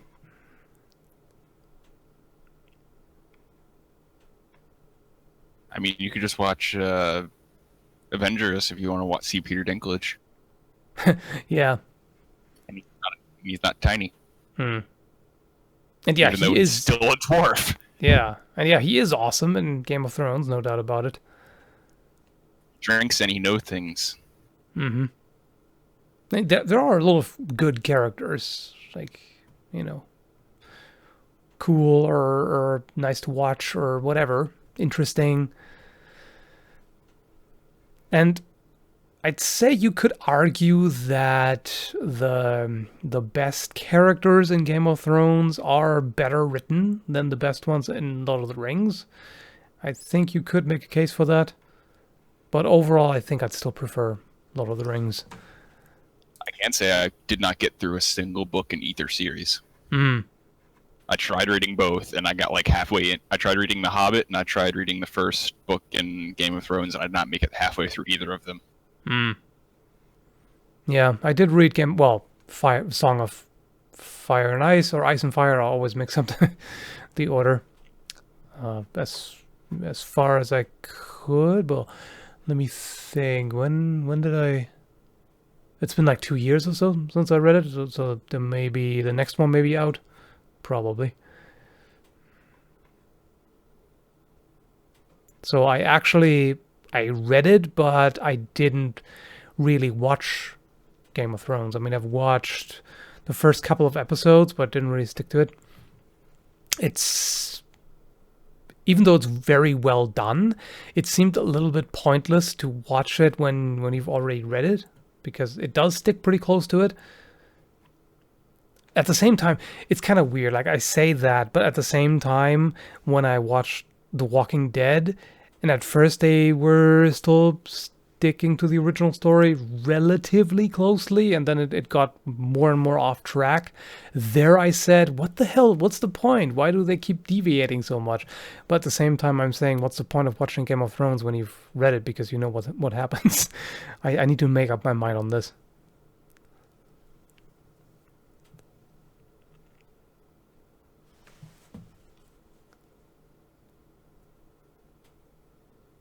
Do the orcs just suck at combat, or are they just that good, huh? Good questions. I mean, the orcs are kind of strength in numbers kind of thing. I don't think I know enough about them to really say too much.